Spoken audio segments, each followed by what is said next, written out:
Hello, welcome to the Omega XIII Podcast. I am Omega XIII, General and host of the Omega XIII Dimension, and today's guest we have is Mr. Anime. He heard of this podcast by the guest of Mr. Anime of last episode. Give him a shout out because I really appreciate the time Mr. Anime took to take the time for this episode. I hope you enjoy. Your boy, the Omega Katana, or you can call me Omega XIII of the 13th Dimension, General and Protector of the 13th Dimension, as well as the host of the podcast, which you see right here. Yes, we're starting out, so excuse us with the budget issues. We're figuring that out soon. So here I'm talking about with anime today with my special guest, AnimeKnight 1992. Well, hello, everybody, on this wonderful podcast. Okay, that's okay. Thank you. Yeah, and thanks to that one guy, Mr. Anime, he told me about you, or he told you about me. And I appreciate people coming to my podcast, strangers or not, and telling me they want to be on the podcast. I just want to help my fellow anime fans because I love anime. And how I got into anime is a long time ago, back in the late 90s or so. I love the manga though. Unfortunately, this shirt has gone to hell. Yeah, it's dead. It's completely torn. Like, I'm about to retire this shirt, actually. Oh. Probably make it into this. I know some people who will more than happy make that into a throw pillow for me. Okay. That's really cool. So anyways, how I got into anime, excuse me of my little thing right here, it's allergy season. I got into anime by the late 90s. My parents were like rented a DVD called the Fate of Fury OVAs from the 90s, based on the video games by SNK. My parents loved them to death, and so do I, as watching them so many times, as well as watching Pokemon, Digimon, and Toonami as well. I'm part of that generation. And as a result, I grew up on anime ever since I was 7 or 8 years old, and I fell in love with it since. And here's the funny part. I always called those Japanese cartoons back in the day. I always knew they were anime. Because of the character designs. Character designs are different, which I really loved. Exactly. And people like still to this day call it cartoons, and I'm like, okay, whatever floats your boat, but I call it, as you stated, Japanese cartoons or Japanese animation. But I've been a fan since 97. So my first anime was Sailor Moon. It was like literally 5 or 6 in the morning it was on. Keep in mind, this was a school morning.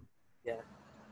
And one night on a summer, I snuck out to the living room and I caught glimpses of Toonami's Midnight Run. There, I fell further in love with it. My first adult anime was an episode of Outlaw Star, and then I caught the end of it, and then on came Cowboy Bebop. Nice. I used to remember a time trying to sneak glimpses of Adult Swim, trying to catch Fullmetal Alchemist, because I watched one episode and I was hooked with it. I want to try to watch more of Fullmetal Alchemist, and over time I started collecting the mangas. Got an anime DVD. I'm trying to get that into my collection, both series though. I love the series. Oh, absolutely. Full Metal Alchemist. I like Brotherhood because it tells a better story and the characters are well more developed. Yeah, they're well more developed. So Brotherhood is the better one. Skip the original, guys. Go for Brotherhood. It's a lot better. You'll thank us later. Yeah, I just go with Brotherhood first, and if you like it, go with the original series. I like both series. Don't blame me. Don't pay me, okay? I like both series. You won't get that from me. I don't bash people like that. I'm like, if you like the original series, that is A-okay with me. It is your preference. That's okay. Yeah. And my types of animes I like are the battle action animes, like old school Naruto, not the Boruto ones. I like old school Naruto. I like Yu Yu Hakusho. I love Yu-Gi-Oh. Which one? The original and GX. Okay. You're good with me. Because I think Yu-Gi-Oh! Right up until GX, it was good. Right up until that time point, but after that, after GX, it became a giant mess. Yeah. The best And time to play the card game was the GX era, in my opinion. The rules are simple, not as complex, not as simple in the balance. Every card was balanced. Everyone can have fun with the card game. Yeah. Look, I still collect the cards to this day, but also I love giant robot anime. The with like Gundam, Macross, Mazinger Z, Gurren Lagann. nice. I have um I have 3 Gundams actually. No, 4 Gundams. I have a mini one about yay SD type. big. I have the Wing Gundam Zero. Sweet, that's one of my favorite mobile suit units. Well, it's from Gundam Wing Endless Waltz with the wings and Angel everything. Wings, yeah, I know what you're talking Yeah. about. Wing Zero Custom. Yep. Ironically, I found that at a thrift store. Still Oh, had its box, but it was all put together, only for $16. Though some of the wing pieces were like popped off and everything. So I'm like, easy fix, yeah. and just popped it. He's leaning up on he's in my mess of Stuff. random anime figures on the thing. Yeah. And also speaking of Gundam model kits, I had a whole bunch of Gundam model kits. Even some I haven't even built yet. Like for instance, I have Wing Zero. I have so many model kits, man. I have Dead Uh, Sight as well. oh, I The saw SD. him at Walmart. SD size, not the action figure, the SD size of The Death Sight. SD. Oh yes, The yes, miniature yes, yes, ones. yes. Chibi ones. This one Taku 2? is yep. I got this one at the collector's market. There's a collector's market out here that sells a bunch of anime stuff. Yeah, I don't Where live. Yeah, I don't tend to live with your area. I mostly live in Virginia. well, if you ever get the chance, I mean, you never know because I never knew the collector's market existed out here until my sister took me one day. She's like, "Hey, I found a store that might suit you," and so she took me. And I saw this giant ass anime section. I'm like, I just died and went to heaven. Yeah. This beauty is Sango from Inuyasha. I fought tooth and nail to keep this. It was only $15, but she's going for a really high price. The unfortunate part is the top of the window box is slightly open, but it's holding and it's not like being damaged any further. Because trust me, hanging up window boxes is you gotta be very, very, very careful. Yeah. Yeah. It's really nice. Oh, nice. You got a Homura figure? How much you got paid for that Homura figure? Which one? The can you turn back the Homura Akemi figure right there? This one? Yes. Oh, that one. I actually. Oh, geez, where did I get her at? Favorite Madoka Magica character anyway. Crap. I'm trying to jog my memory of where I got her. I either got her at a store or one of those crane game where you win actual prizes. I'm surprised you managed to win a crane game, even though those things are fucking rigged. Sorry about my French, but Hey, be as vulgar as you wish. yeah. I am not offended. Trust me, if you see my streams, I cuss like a friggin' sailor. So, that oh, you'll love. I don't know if you'll be able to see this or not. Apologies for the lighting. That one in the very back. I won that one in the crane game. Wow. And Is that an Edward Figure Pop? They don't make those anymore. The Edward Figure Pop right there. the Edward Funko? Yes. No, they still make him. They still make him. I'll have to go look online then later on. To go Yeah. online, look them up for a high scalp price. Fucking scalpers, man. But my first one, though, the first prize I won from a crane is the Girls on the Panzer one. The very back. Right there? Yeah, I see her. Yeah, with the green hat and everything. Hey. That. Yeah. Oh, go ahead. Do you have any Saber figures right there from Fate Stay Night?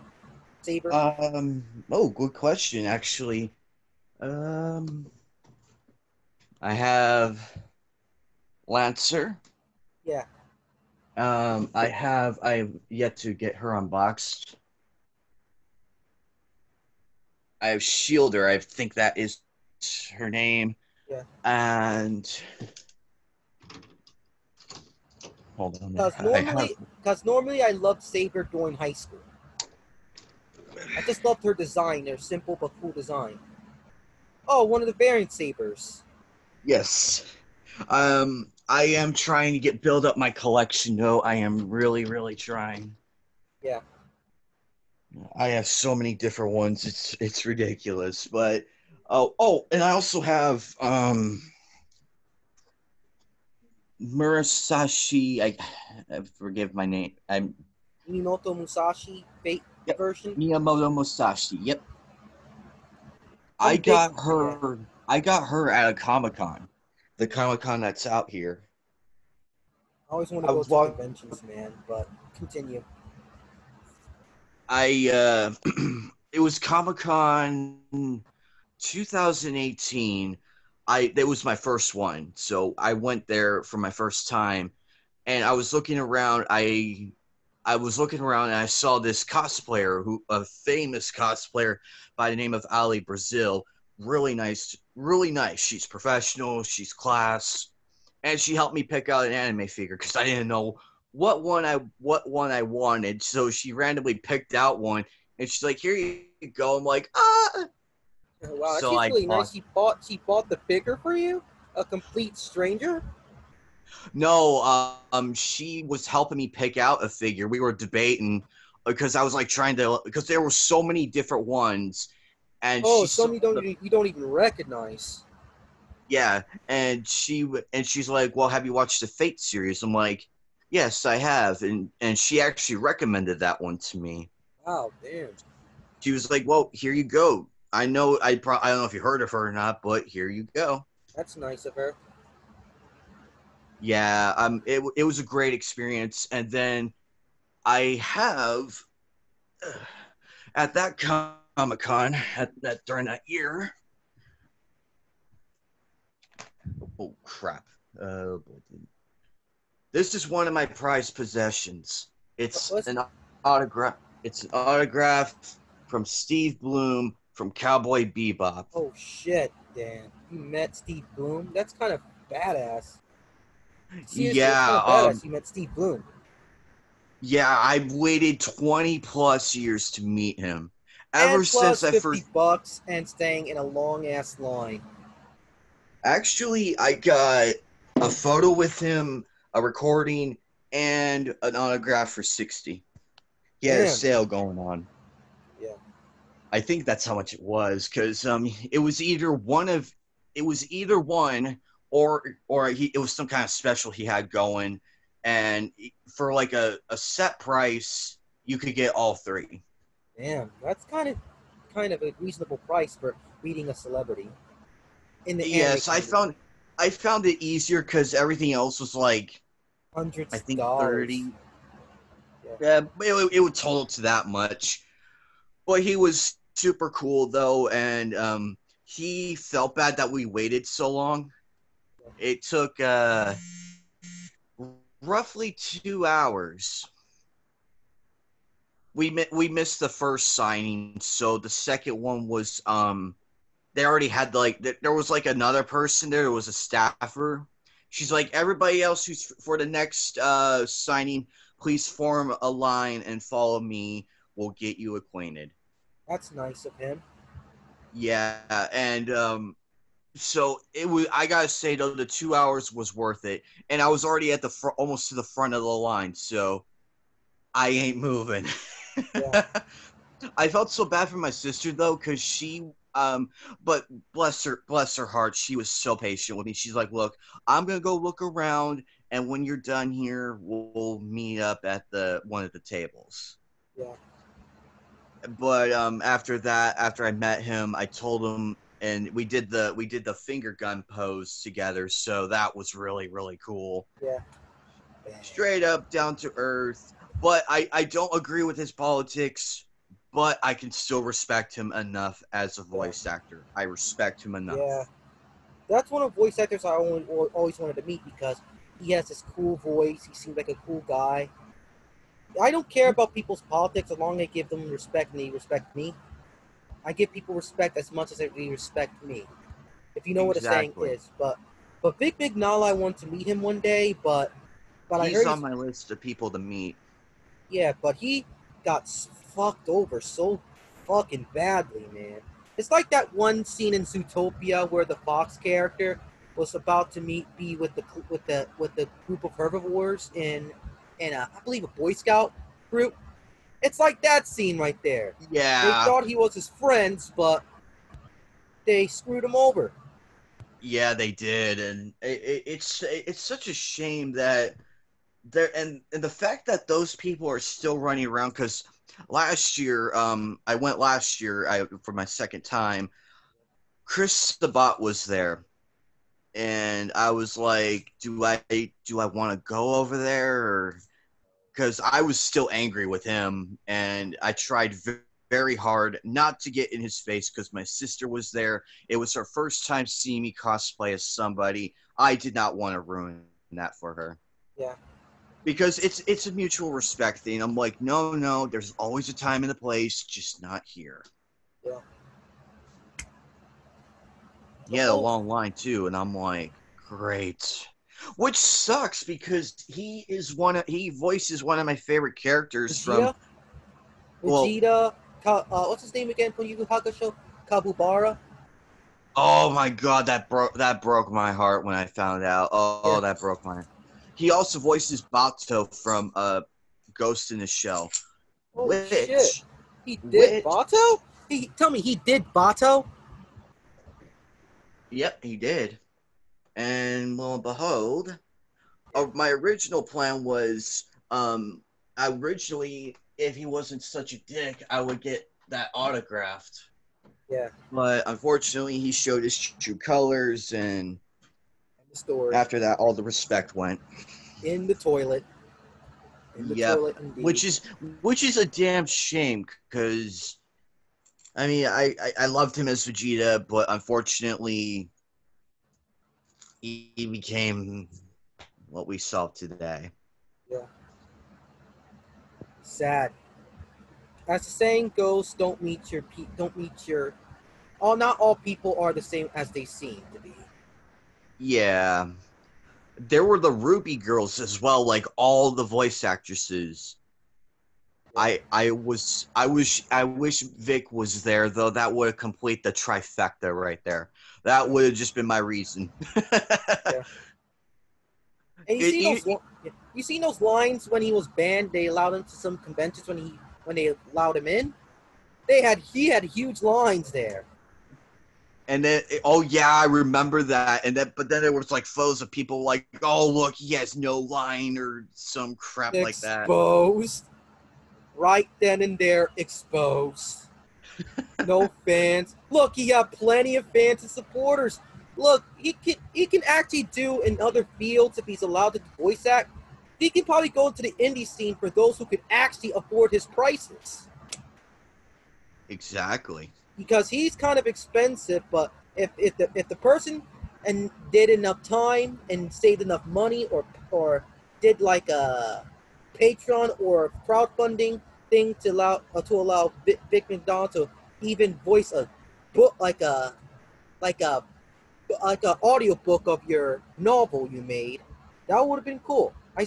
Think I saw one person actually managed to book him for his audiobook. Forgot the link though.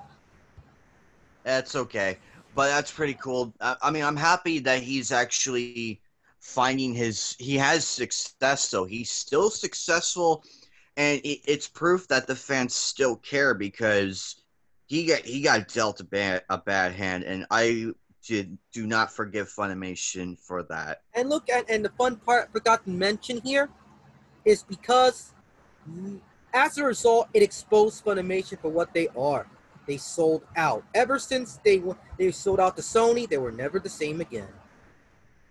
Yep. And look at them now on Twitter. It's like, yeah, it's crazy. Plus their response to like the interspecies reviewers. They did one episode and it's actually pretty good.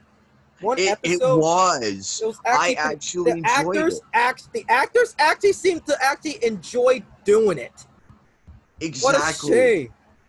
I'm like, and then I waited for the next episode, but when I saw that it was throwing out the door, I'm like, Aniplex, anybody, Madhouse, pick that shit up. That was good. Or Discotheque Media, pick that crap up, man. I'm not the biggest fan of fan servicey anime besides High School DD. I'm mostly an action guy. Robot. It has its moment. I'm a fan service person, like, but I'm more balanced in my genres of anime. If it has fan service, that's fine. I'll watch it either way. I just want to watch it for a good story and everything. Even the characters are funny. Same here. For some reason, I'm starting to get into Rumiko Takahashi's older works, like Ranma 1/2 and Urusei. Recommend that anime. I recommend. Yeah, Urusei. Forgot the Urusei with rum in it. Lum.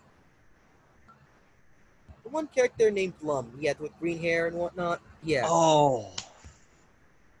What was the name of that? I remember. Urusei. I know who you're. I know who you're talking. I forgot the name. Yeah. Sir. I know who you're talking about, though. I remember seeing him. I just can't remember the anime, unfortunately, which is sad. My memory's not that good as far as like remembering certain things, but everything else I can remember off the bat. Yeah. I also next year when Comic-Con comes around again, because they canceled this year, which I was bummed out because I was going to go as Tuxedo Mask because the voice actresses for Sailor Mars, Jupiter, and Moon were going to be there. Yeah. And I was planning to swipe all 3 autographs and add to my collection of voice actor autographs. Yeah.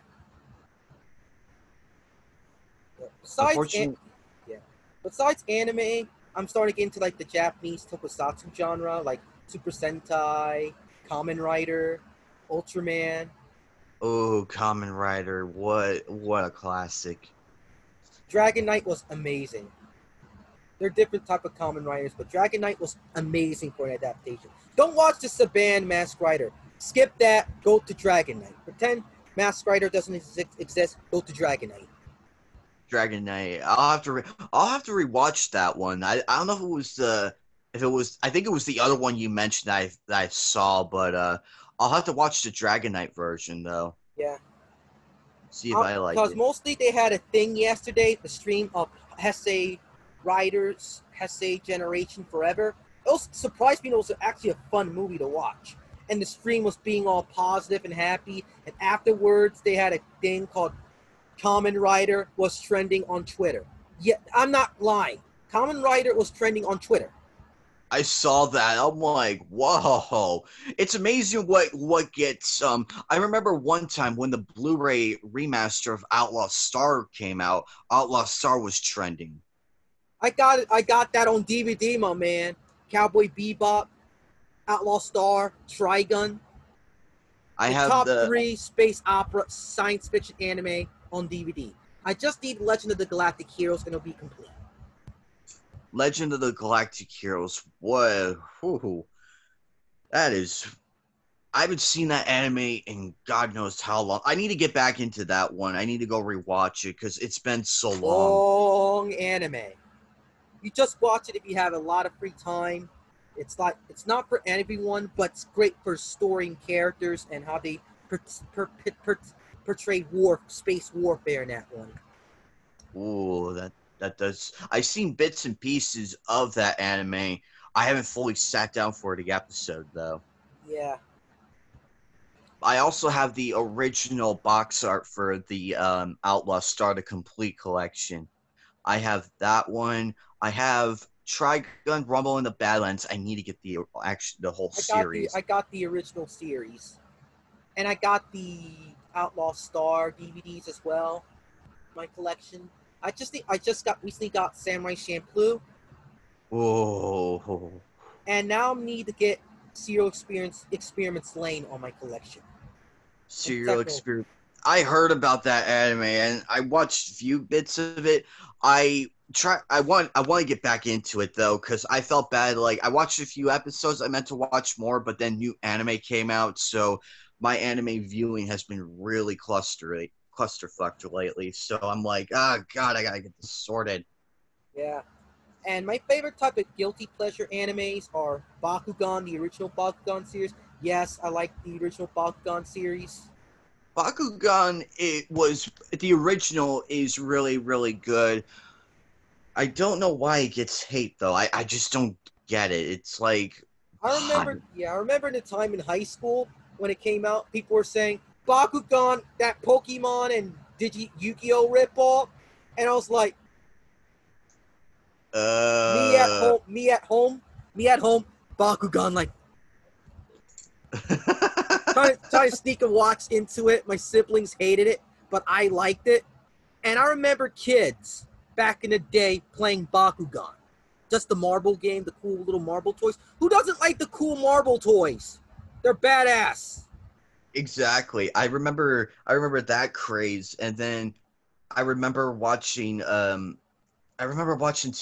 again, like so many years later. I remember watching Zatch Bell. I love that shit. Bo.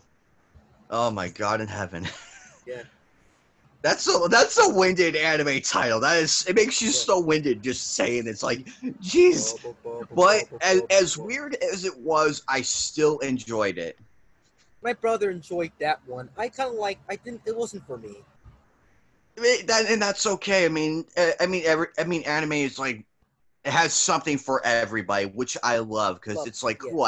If I don't like this anime, I can easily move on from it and go watch something else. I'm not gonna bitch. Unlike American superheroes, there's some good comic books like Watchmen, Infinite Crisis, the beginning of Ultimate Spider-Man, for example, Spawn. But the comics these days suck ass because the artwork sucks, the stories are the same, the heroes are jackass bitches. Oh, I believe it. It's too hard to get into because of continuity issues, collecting all the volumes, trying to get the paperbacks. Who's in alignment with who? Yeah, it's so fucking confusing. At least I liked it better. I liked it better when Stan Lee was alive. It was so much better. Yeah. I feel like they just waited for him to die. They just waited for him. Yeah. So that way they could go in and do what we're seeing now. Yeah, shame. In his last days of life, people were extorted him, I heard. Yeah, I read that crap, and I'm like, I just want to give the man a hug. I'll give him $50 for an autograph, a photo, and a handshake, and a hug. Yeah. And be on my way. I'll just pay him the money because he needs it. He needs the support. I'm not the biggest fan of like giving people money, but I just give it for the man because he contributed to a lot to American entertainment as a whole. Exactly, and it's so sad. Plus, I mean, I'm not the biggest fan of SpongeBob. I felt bad for Stefan Hellenberg though. Yeah. Because when the report came out that Nickelodeon did the exact same thing, now they're coming out with the spinoff and everything, I'm like, you They people waited for need. him till he's dead because he would have just like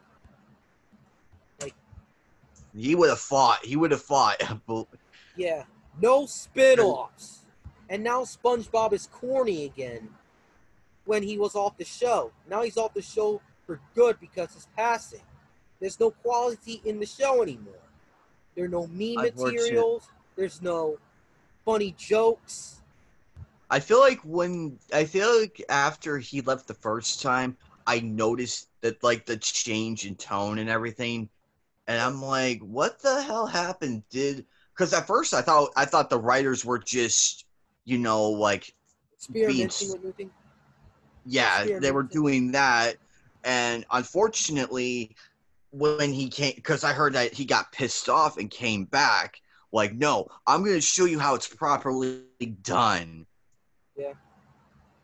It's just so sad nowadays. Plus, I also feel bad for the people who wanted season 2 of High School of the Dead.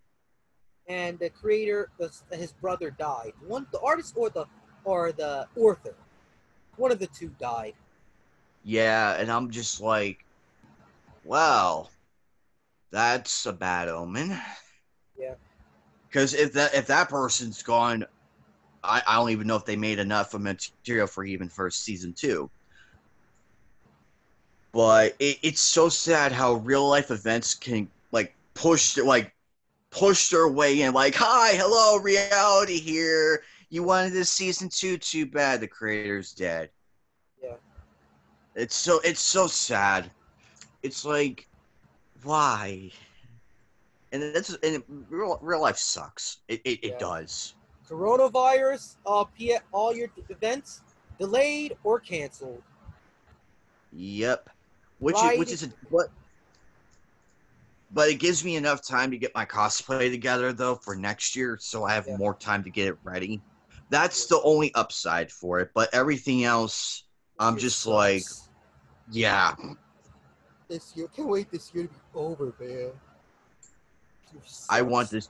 I just want this year to be over with and be in 2021 and look back at this year and laugh at it for what it is, a joke. Yeah. Started a new decade. It sucks. I wonder if this is how people felt like in the 1990s. Yeah. Like right after the 80s craze was over with. It's like, hello, 90s. But it got better there were some bad moments in the 90s, but it got better over time as far as music, TV shows, anime was starting to take off. And it became more mainstream with the explosion of the original big 3. Naruto, which ones? The Naruto, One Piece, and Bleach? Or the big 3, I remember that age.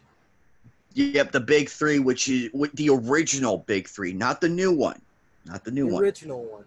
Yep, the Naruto, Bleach, and One Piece. That I can respect because you had 3 of the most popular animes, and One Piece is the last one. Standard. It's still going. Yeah. Which I'm surprised, but I'm actually happy though. Yeah. Because my cousin is a huge One Piece fan, and I've been helping out with his collection of figures. So. Yeah. I'm more of a Rurouni Kenshin guy. I have 3 manga books of that right now. Yeah, I almost collected the whole series, just missing like 3 volumes. Yeah. What do you have? Do you have like the beginning set?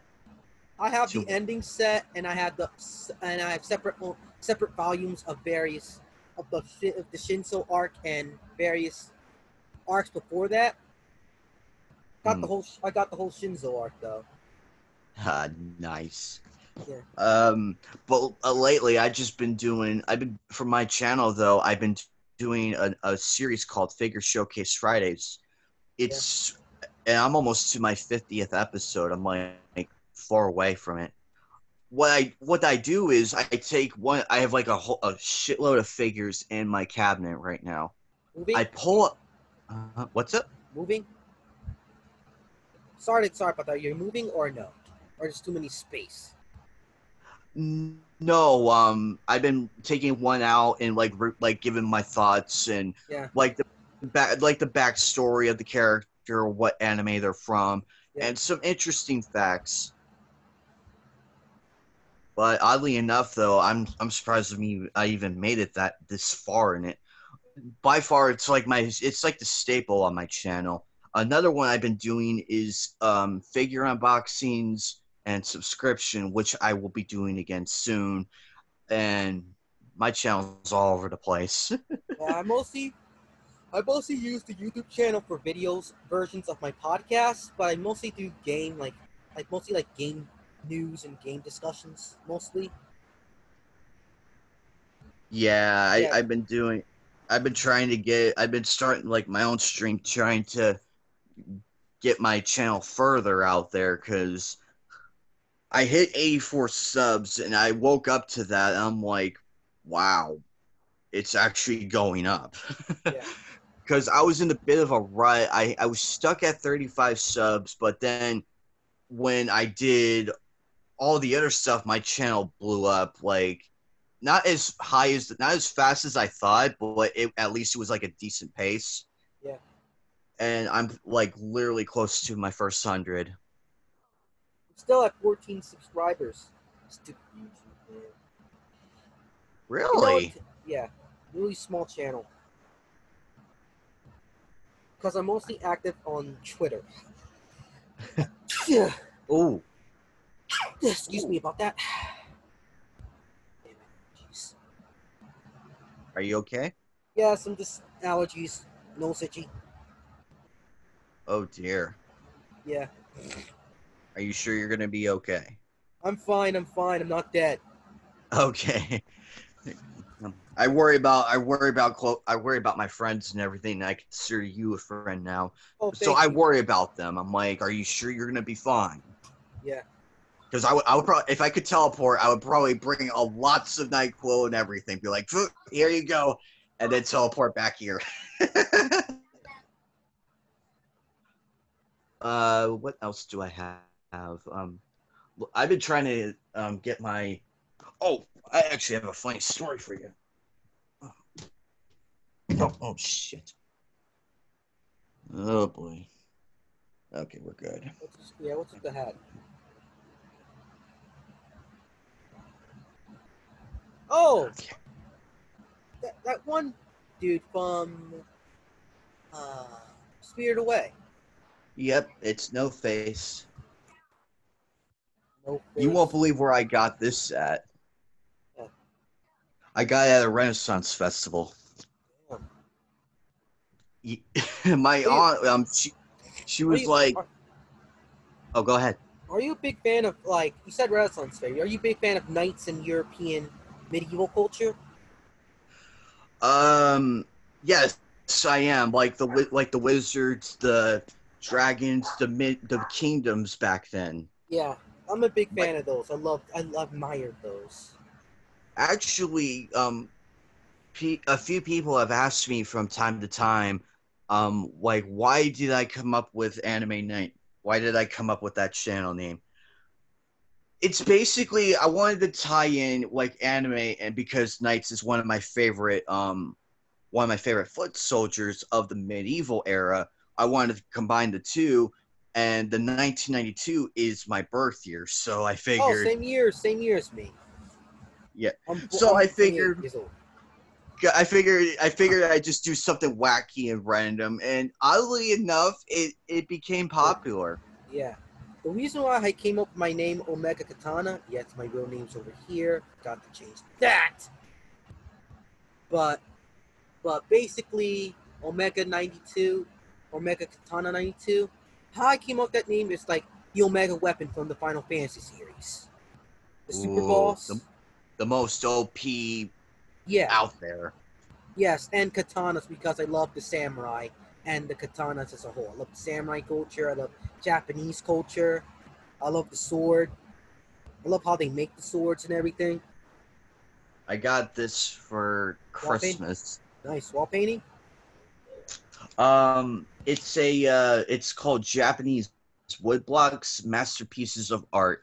It details like how the art was made, and a brief history of everything. But it's Written? it's really well written. Yeah. I'm not a huge fan of books, but this caught my interest as well as a few other things. Mangas are my go-to, though. Same here. They're expensive though, but I tend to collect. I only collect series that I enjoy. I'm not a big because manga's still in the $7.99, $12.99 range. But I mostly collect anime DVDs these days. Yeah, all mine are out in the living room. I have like a ton. I also have the Dot Hack series. I have Holy Dot Hack Root. shit! You have I have Roots, you have Legend of Twilight, and you have Roots. I have Roots. I have Legend of Twilight. I am missing GU. I am missing Sign, and I'm missing Quadrant. I think that's the name. I have to go back and look. It starts with a Q. I just can't remember the name of it. It's either Quantum or Quantum or something. But I the funny thing is, I found the Dot Hack Roots one a complete box at a place called Bookman's, another thrift store, but it's more massive. And the cashier tried talking me out of it. He was like, I've been eyeing that and everything. Oh, too bad. You should have bought on your free time. You should have bought that on your free time. What a moron. I was eyeing it, and then I go and I get it and everything, and then I see a person like glaring at me. I'm like, you snooze, you fucking lose. Very angry. You should have picked it up and bought it. Yep, and the same person was in the same line, and I bought it right in front of him, and he was fuming. He was so angry, and I gave him like the smug look. He wants to have like he wants to do a World Star fight, one of those World Star fights, whatnot, with you. Yeah, he wants to do that with me. Yeah. This one. Oh. Quick question. Yeah. Have you ever heard of Tenchi Muyo? Oh yeah, it's a staple. Everyone's heard about that series. Which one? Oh, holy shit! My favorite character of this series. Yep, Ryoko, and it has Ryu Onoki. The cool thing is, I don't know if you can see or not. Its headlight. Yeah. Its headlights up. I fought tooth and nail to keep this figure.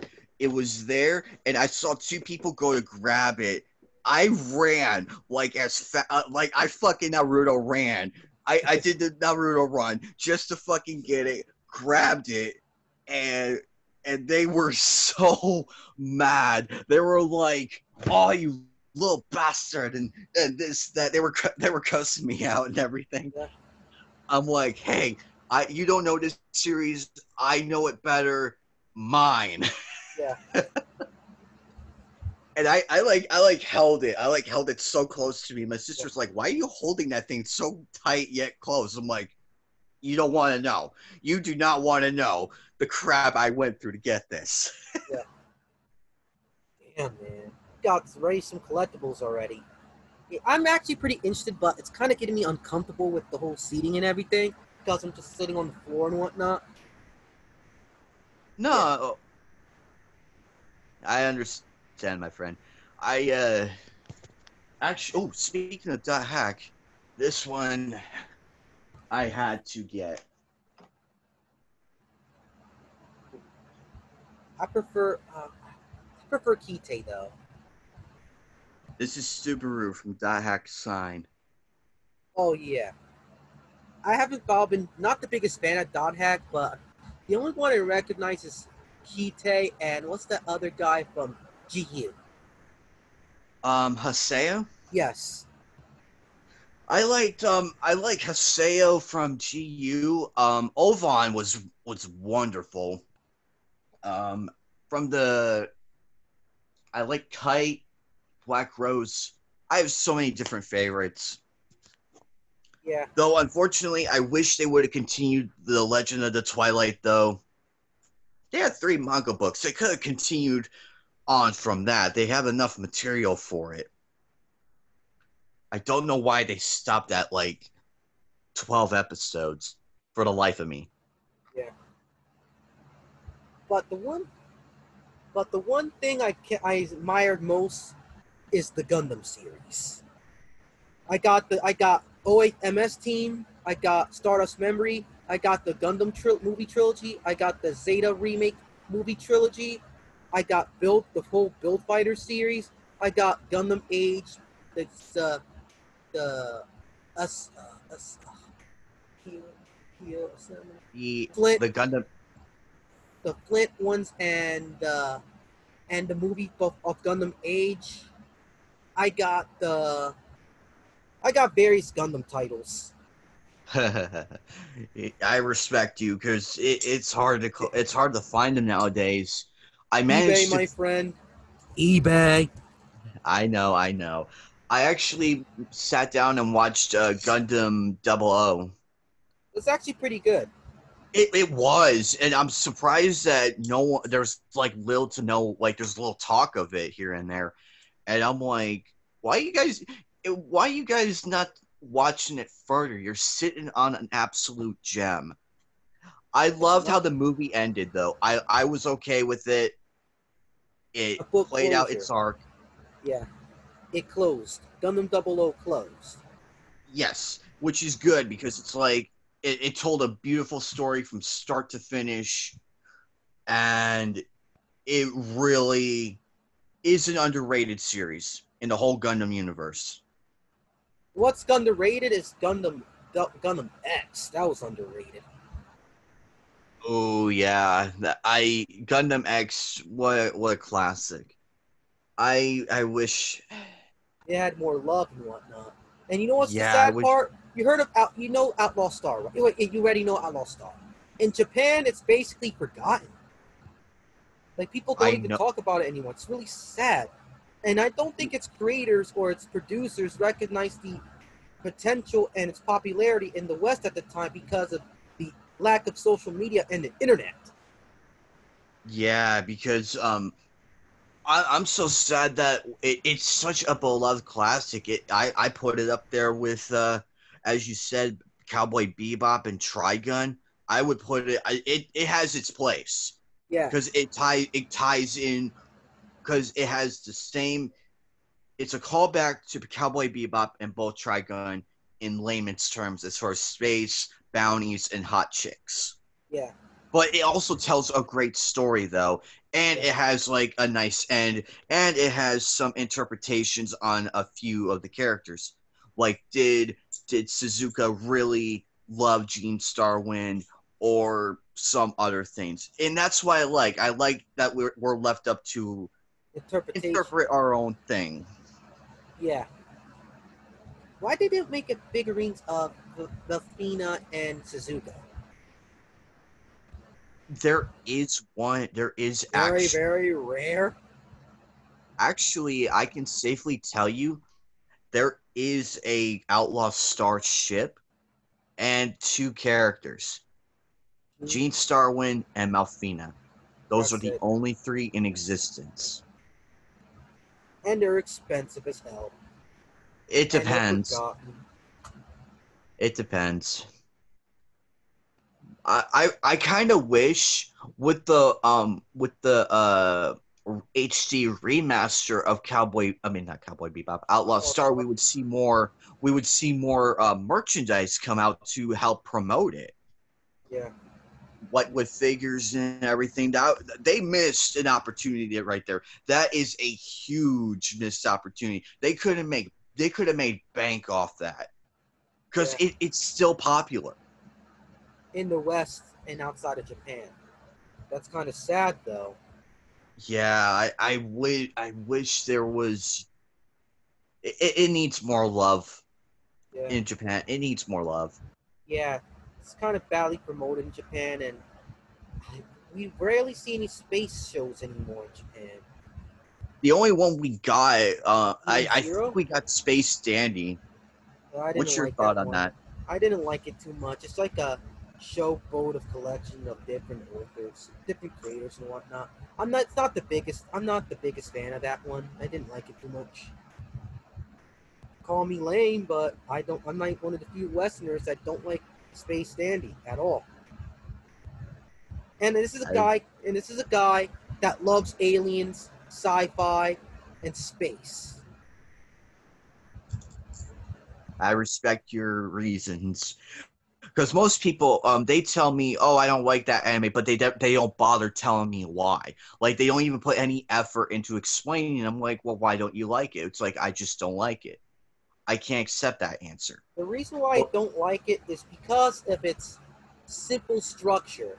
I don't mind simple structure stories. I don't like the characters and whatnot. The jokes are kind of lame. What kept it going is because of the nice, beautiful artwork and animation. That's basically it. Nothing memorable on it. Nothing makes it stand out besides this beautiful animation. That's about it. I unfortunately it's sad that it didn't. I was hoping by season 2 it would have progressed, like it would have gotten better. And I tried to sit through it, and luckily there are some bits here and there I like. I do love the animation. I agree on that one. The animation is beautiful, but I don't. It's kind of hard to connect with it. Yeah, same here. It's kind of like with Your Name and Makoto Shinkai's films. They look beautiful, but their stories are kind of tropey. It's one of those soap opera dramas you see on Asian cinema and whatnot. And I don't mind the animation or the people that love those. He is a good director with the animation wise, but come on, the story just bored me to tears. I tried watching it once, and after a couple seconds, I just dropped it. Yeah, I dropped it. Like I mumbled to myself, "Why you put an anime opening sequence in a fucking movie? Like, you don't do that in anime movies."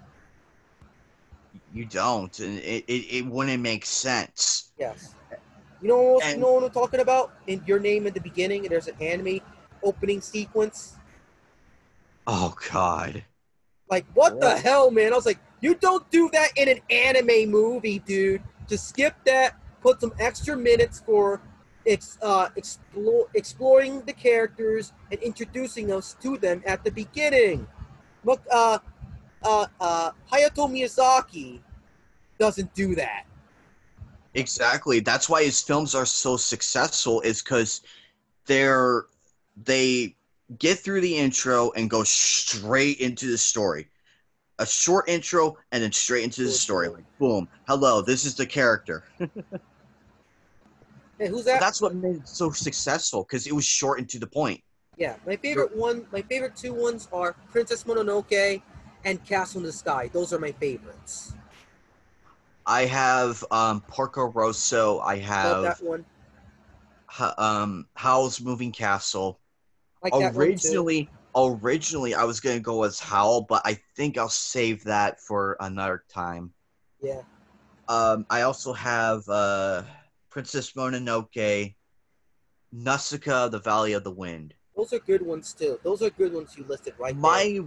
My roommate, I have two roommates that I live with. My second roommate, she actually loved Porco Rosso. She thought it was really good. It wasn't over the top. It wasn't bloody or anything or Yeah. nothing of shock value. It was simple and to the point. And I'm glad I picked that one because she watches like some animes here and there, but it's only when her boyfriend's over. I haven't asked her what they've watched yet, so I don't know honestly. Yeah. But when I showed her Poker Rosso, she was so into it, Yeah. and it actually made me happy. Yeah. And I'm like, okay, this could work. And Yeah. I got my sister into anime. She loves Sailor Moon. She actually helped me out with most of the figures that you saw. That's actually She helped. kind of cool. I tried getting my sister into anime by telling her once I bought an anime called Boogie Pop Phantom of the Boogie Pop series.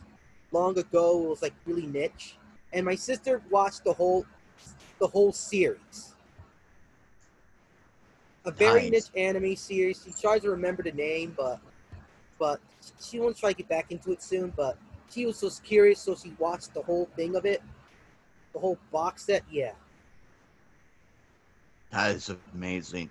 And my cousin like saw what I liked, and he got into One Piece, and he's like, and I surprised him with a few gifts. yeah. He has almost everybody from that series. I gotta ask my sister if she sent out the surprise figure I got him. I gotta get in touch with her about that. Yeah.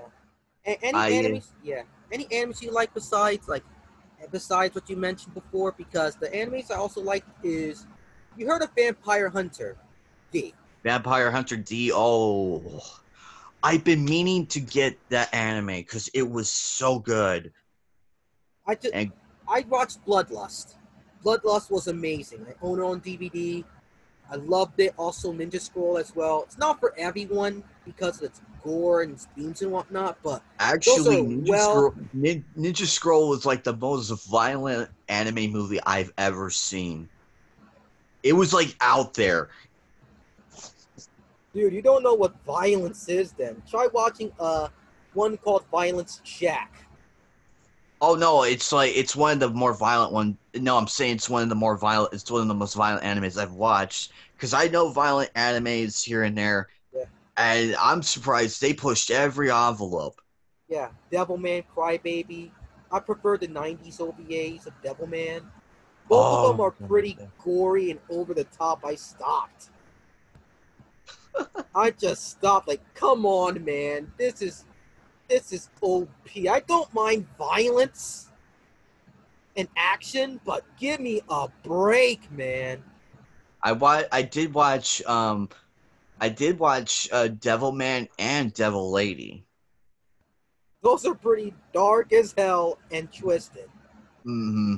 But I enjoyed them though because I was like so immersed in like the story. If you Yeah. look past the violent parts, It's it actually has a good. yeah. I also watched the other animes I like. I'm like so I do like Cardcaptor Sakura. I have the original, The original one. the Japanese version. The Nice. I think I have both seasons. I have yet to get Clear Card Arc. Yeah. I That's heard it was good. yeah. I prefer the Japanese version as well. It's my guilty pleasure. I liked it when I was a kid. I prefer the Japanese version now. It's a guilty Yeah, pleasure of mine. That series. yeah, because I That got me into Clamp basically. Tsubasa, love the manga. Its ending's kind of convoluted, but I love the manga throughout. A great journey, great characters. It's a great crossover story, celebration of their works. One of my favorites of all time. I also liked Lupin the Third. Which one? The Red Jacket. I couldn't get into Lupin, but I know I got starting to get into Lupin here and there. There's Blue Jacket, there's Red Jacket, there's Green Jacket, and there's the Pony Pink Jacket. Oh God, I didn't realize it was divided up into jackets. Wow, I never knew that. Yeah, Hey, it's amazing what you can learn, though. It's amazing, and I'm yeah. glad I learned that. I seen the original, like the I don't know which arc it was in, like the very first. Very. So, you mean the Green Jacket? Yes, thank you. I saw the Green Jacket one. I have yet to see. I have yet to go back and watch the Blue Jacket, the Red, and what did you say the other The one was? Pony Pink Jacket. That one. Speaking of which, I have a figure of Inspector Zangata. Yeah, my favorite one has to be what's his name? What's that samurai guy's name again? Oh, oh. I like Lupin and Jigen, but I also prefer like Senigata. Got the got that guy at the moment, but he's with just love samurai characters. But another, yeah,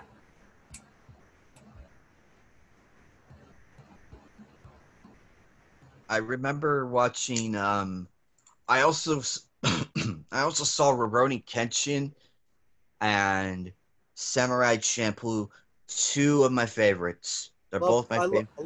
I love Rurouni Kenshin. I love Shampoo. My dad loved Shampoo. He watched the whole series on the internet. I bet he was pissed off with like that sunflower samurai dude who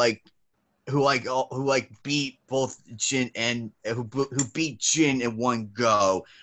I was like, what? That scene where they when they were like coming to when they finally found the samurai who smells of sunflowers, that big dude, I forget his name, but the minute he bested Jin, I lost my shit.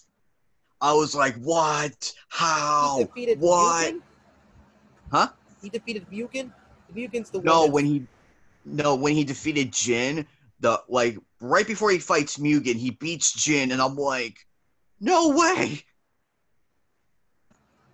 Well, seemingly though. Yeah. I love the ending though. I love how it ended. It was sweet. Yeah, it concludes, and another samurai anime you need to get is Sword of the Stranger. If you love your action scenes, go watch that one. It's a really simple story with amazing action scenes. Yes, I love my samurais. Sword of the Stranger. Wow. I heard of that one. I've yet to see it though. I heard of it though. I've heard of it. I just been trying to find time to sit down and watch. Yeah. I've been mostly getting into tokusatsu these days. I'm starting to get into like Kamen Rider because I'm starting to watch like Ryuga, Blade, Vice, Black, and Dragon Knight. Nice. There was one I remember watching. I stayed up so late to watch this. I remember when Dot Hack was on Cartoon Network.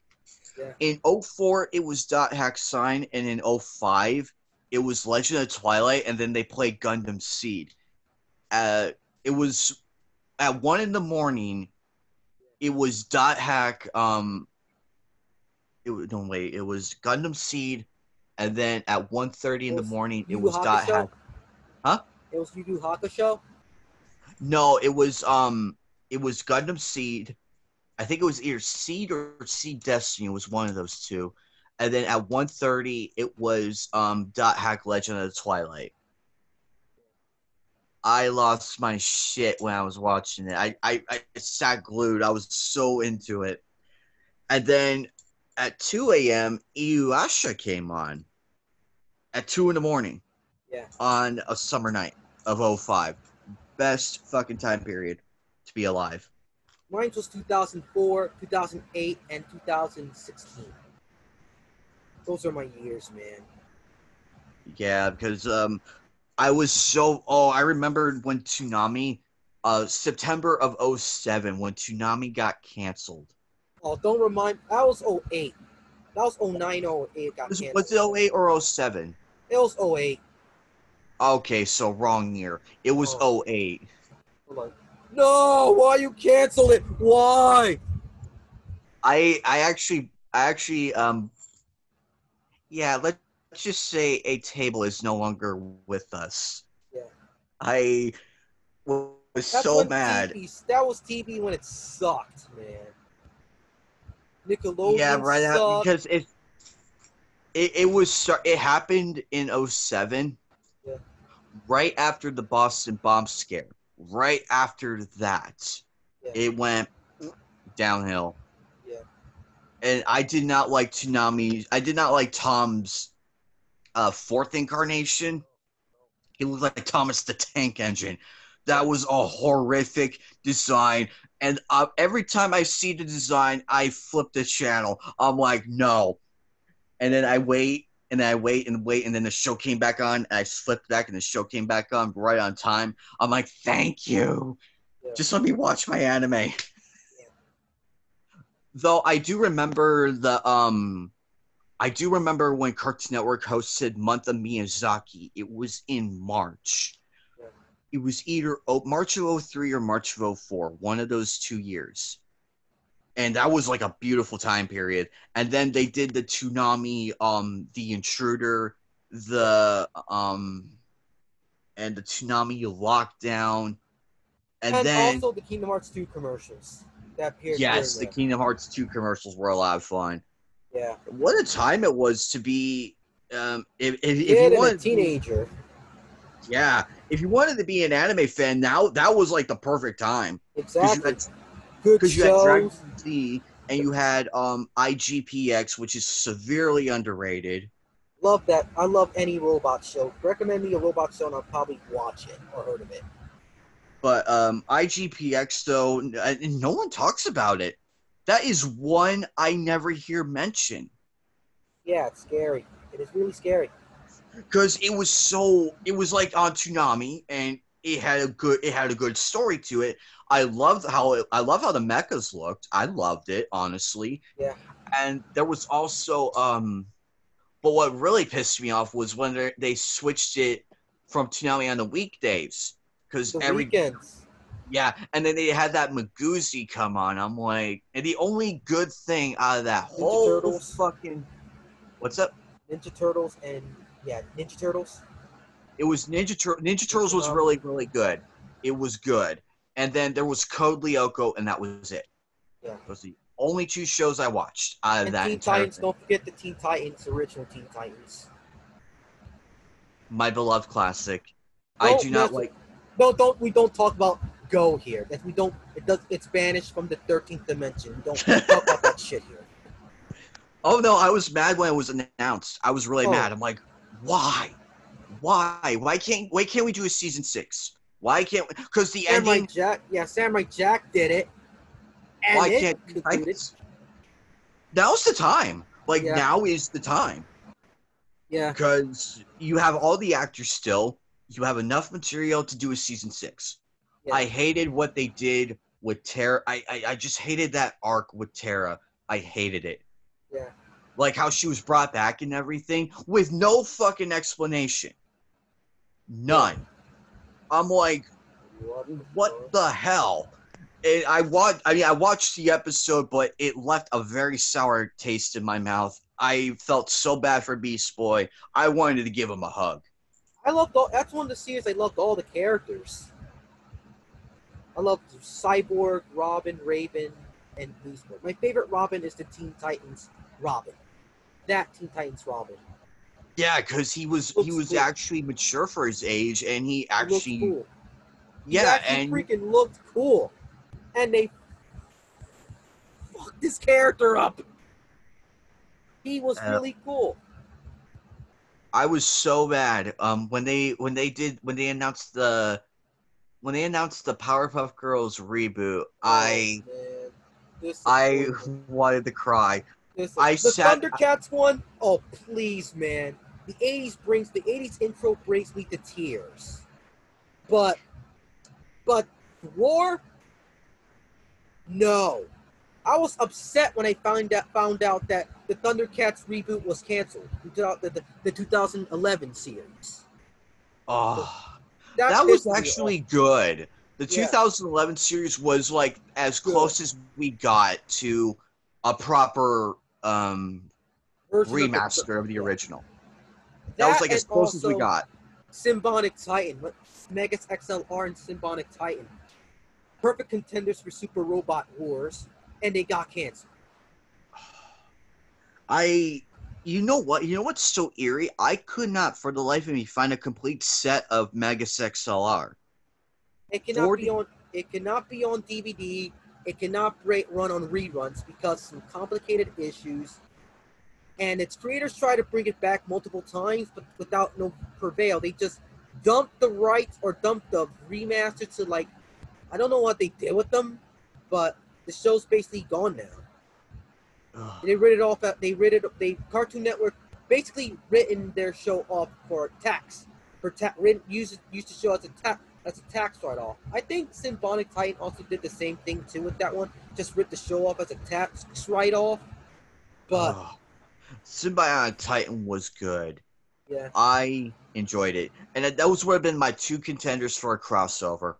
Yeah. As you stated, I would have loved to see the crossover. That would have been interesting. Yeah, because it's basically tributes to robot anime. Symbiotic Titan's more of a super robot one. Mech is more realistic and goofy. One serious, one super goofy. Get the two together and they work well. Exactly, and it's so sad when I go back and watch the Cartoon Network old school bumpers of the CN City and everything. I love that era. It broke my heart because I look at it and I'm like, why can't we have this now? This was the pinnacle of Cartoon Network. Everybody was talking about it at school. Yeah. Same here. What's up? Same here. I love the hell out of that concept. Why don't bring that concept back for like a crossover move for a celebration? The female announcer, I will happily admit, I had a huge crush on. Yeah. She was great, and I love when she chimes in at the end credits and talks about the random shenanigans from Pop's moon place and walking the dogs and everything. Yeah. With courage and all that. It was so good and everything, but now the now announcers, it's like you don't feel excited. You don't feel excited. You feel like whatever. Here's the next program. The only good programs on Cartoon Network now is Gumball. Gumball was the Amazing World of Gumball. I watched a few episodes of it. I actually enjoyed it. Regular Show and Gumball are the only things work on Cartoon Network these days. That lady we need a new president. We need a new one. One that's like one that's that cares. Yes. And everything's going on to HBO Max now, which sadly I think Cartoon Network is going to die. Yeah. Same with Nickelodeon because they mostly air SpongeBob, corny, outdated child sitcoms, SpongeBob, Nick at Night with Friends. Fuck that shit, man. Hate that. The original Nick at Night was better. Exactly. It was better because it had more variety in old school shows, and you could not go wrong with it. Yeah. And they also had what was that one? I remember they used to have Cartoon Fridays. Missed that shit, man. I remember you gave me memories, man. You used to try to rush on every Friday nights to watch it. Yeah, I remember coming home from Friday, coming home from school on Friday was the ultimate, oh my god, it's Friday, and I blasted through my homework. I just straight up blasted through it. Chicken scratch your homework and shit, man. I miss doing those days. Actually, what pissed me off was one of my teachers gave us homework and was due Monday. And we're and I look at my friend looks at me, and we were not having it. We're like, no, we're going to go home. We're going to go watch Cartoon Fridays and pig out. Yeah. And I remember, he came over to my house. And the teacher or your friend? No, my friend. My friend came over to my house, and we had snacks ready. My mom was super cool. She had snacks ready to go. Yeah. All various drinks ready to go. Nice. What a time it was. You don't see that anymore. Exactly. People are they don't like each other anymore. They rather like their dogs. They rather like their cats rather than people. It's what social media did to people. It has its good things and it has its bad things. And we're seeing more of the bad things. People don't trust each other. They don't even like each other. And this whole thing is basically... Where did we lose our comfort zones? Oh my goodness, I know that neighbor. Or when did we lose our ability to communicate with the person next door to us? When did we lose that? Around our time during the 2000s, I believe so, the 90s or the 2000s. Because it was still there. You could still have friends and everything. It was still there, but I think right after social media exploded, I think it's when we started losing it. Yeah, we lost the ability to socialize in real life. Exactly, and I still try. Besides my work and everything, I still try and go out. Like I go outside and get some fresh air, try to go for a swim, or go to. I mean, given the coronavirus and everything, I still try and go do something at least. Yeah. Or if not, then I just hop on my video games or watch anime. Yeah. And chat with you guys. Thank you. But really, it's like the last generation, our generation, we played outside. Remember those days? Remember rushing home after we played outside to watch Digimon? Good times. I like Frontier. Like right up until Frontier was my favorite. And right up to Tamers are mine. 1, 2, and what seasons? 1 through Tamers. Tamers, I actually okay. I'll backtrack. Tamers was really, really good. I rewatched it. I'm like, why did I not finish this? Yeah, go back, because it's like it's like something. It's like, why did I sit on this? Oh my goodness! I'm so mad at kid me. I'm so mad at teenager me for not picking this up. Yeah. But yeah. Tamers was really good, so it gets a solid A in my book. Yeah. But right up until that moment and then beyond, like right after Tamers, it got confusing. Yeah, wasn't feeling it anymore. And besides with anime and whatnot, do you actually like what type of games you play? My type of games I play are fighting games like SNK, Capcom, Arc System Works, 2D fighting games, JRPGs. I'm actually a well-versed genre gamer. I'll play from like shooters to platformers to what you mentioned. My all-time favorite is the Crash Bandicoot series. By Naughty Dog, the Naughty Dog ones. The classic Naughty Dog ones, not the Naughty Dog that we know now. We won't forget about those guys. Fuck those guys. Jack and Daxter Naughty Dog is the best, the peak Naughty Dog. Exactly, from that era. So, and then right after that, I remember the console wars of the 90s. Everybody was at each other's throats. Yes. But the funny thing is, the console wars of the 90s between Nintendo, Sega, and Sony, there was a lot more class and respect. Yeah. Because everybody had their favorite, and they would probably make fun of each other, but it was just for ha ha ha and all that fun shit. But everybody secretly played an N64 or a PlayStation. It was a badly kept secret.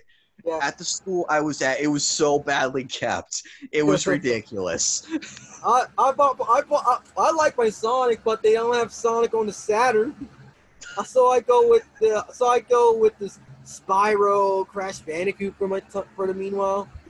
Gamers were gamers. But nowadays with the wars and everything, it's gotten to where it's not even fun anymore. Everybody's just so up in arms. It's like, dude, chill. Let's just have some fun and joke around. Yeah. Like everyone's nobody can't take a joke anymore. They can't take a joke. Yeah. Like, oh, my system's better than that piece of shit box you call an Xbox. Well, it's said with jokes and everything. We all have a good laugh and everything. You don't see that. It's just so bad. Boring. They can't even have a joke. They can't even meme anymore. The jokes these days aren't even funny. I don't know why kids laugh at TikTok dances these days. That shit ain't funny. I know, it's like, what the fuck is this? Besides that, my favorite, besides the Hack series on the PS2, which is my favorite, I did play the Final Fantasy series. My all-time favorite one from that series is Final Fantasy IX. It holds a special place in my heart. I love 9. It was beautifully written. It had great character developments. If you sat down and actually paid attention, you'll notice it's like, whoa, Garnet went from this shy, conflicted princess to like this better, like happier person.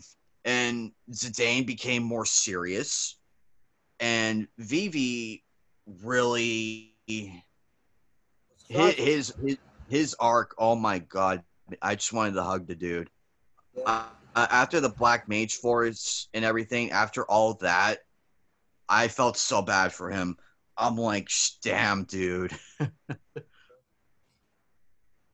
But people trash it for some reason. I'm The like, art style, it's why do because of the art style they chose for the game. The art style, basically. It's too kiddie-ish, it's too lame. But that game was actually pretty fun to play. I finished that game start to finish. I couldn't beat it for the life of me. I don't know if I didn't level up enough. I was like towards the end. You didn't level up enough. That's what the problem is. You didn't level up enough. Yeah, because I went to go back and look, and my characters were at, and then one of the bosses was like a level 60. I'm like, oh fuck. Yeah. I was laughing. I'm like, oh god. But I will probably get back into the game and probably start from scratch and continue on from there. Because the original save file for my PS3 is long gone. Yeah. Because unfortunately the PS3 died, and then my roommate had to get a new hard drive and everything, and flip. Yep. But I don't mind it though, because at least I can get a refresher, and because I know how to beat a few bosses here and there. I got lucky on some. Yeah. Kuja is a great character. Queen Brehand, she was a tragedy. Her character story was tragic. I wanted to like her. I wanted to, but the way it didn't give Garnet the proper closure because it was so bad. And I just it's such a great it's such a great game to a great series. I'm happy with it regardless. Same here, it's my favorite Final Fantasy game from like ever. I'm a big, huge Final Fantasy VII fan, but it's not the best in the series. There's tons of flaws, and its fan base sucks. That's personal experience, though. Yeah, I did see the fan bases of each one, and I'm like, man, what's up with people? Yeah. Especially in the anime community. Look at the Ruby fandom. Look at the My Hero fandom. Oh my god. Are horrible. They make the Sonic fandom look awesome. That's how bad they are. And plus, I know a few of my friends who are both the Ruby and the My Hero Academia fans. They're frightened of what became of their beloved fandom. They're scared. Sad. They're scared and they're sad. They used to be really chill, and then all these weirdos came and started to like mess it up for everyone. Threatening the creator, threatening the voice actors, threatening the writing. Give me a break. Go outside. You don't. We don't deserve it. We don't. It's unfortunate, and I really, really wish that the anime fans would stand up to these fucking people, call them out for what they are. Yeah. Not bent, and also I'm seeing attacks on all anime, from the artists for like the NSW arts to practically just the small shit. It's like, oh, you draw this, you're a child, whatever. I'm like, what the fuck does that have to do with anime? I'm like, why? There's a lot worse people out there. You're ignoring what's happening in the real world, yet you decide to attack a fictional character. Give me a break. Let me tell you something about this, because what pisses me off on Twitter is these dumb undercover pedos, and what they do, like you said before, they just go and judge everyone, try to threat everyone. Why no one sticks up to these guys? Because they're actually punks if you try to argue with them, because I don't even argue with them because they kind of get me angry and I'll dismantle them, but they always redirect. And it annoys me to the point I just says, it ain't worth my time anymore. They lost. They block you and they redirect you, and you counter that redirectment and they block you. And they talk, and here's the worst part. They talk shit about you after you block them. Yep. Actually, personal experience, And also, you heard of Black D Sage Gamer, Black Sage Gamer 1? Oh, that clown. Oh, you don't like that guy? Oh well. Oh wait. Sorry, backing up. Black guy, Black Sage D1, the guy that fights about censorship along with Rage. Oh dear. I'm so sorry. If he's watching, apologies. Keep fighting against censorship. Yeah, he's really against censorship like I am. I do not like censorship. I'm not I'll be straight up. I'm not a fan of the hentai or the ecchi animes, but I don't like censorship at all. I agree with free speech and free creativity and free markets. It's that niche, and you go with that niche. I don't attack every niche. I just ignore it. It's part of the fandom. I get that. Why attack? Because basically that type of stuff or around it's like really big in the anime fandoms. I tend to avoid as much as possible, but I don't complain about that shit. Exactly. See, that's the thing. People, and that's a great point because it's like you accept that it's there, it's part of the fandom, but you just don't want to get involved with it and move on. I wish people would do that. Rather than sit there and bitch, why not just move on to something else? It's part of the fandom, it's here to stay, and there's nothing we can do about it. Move on. Just go into the Battle Shonen, just go into sports animes, and just go to the robots, you're fine. There's anime is for everyone. It's just different type of niches it fulfills.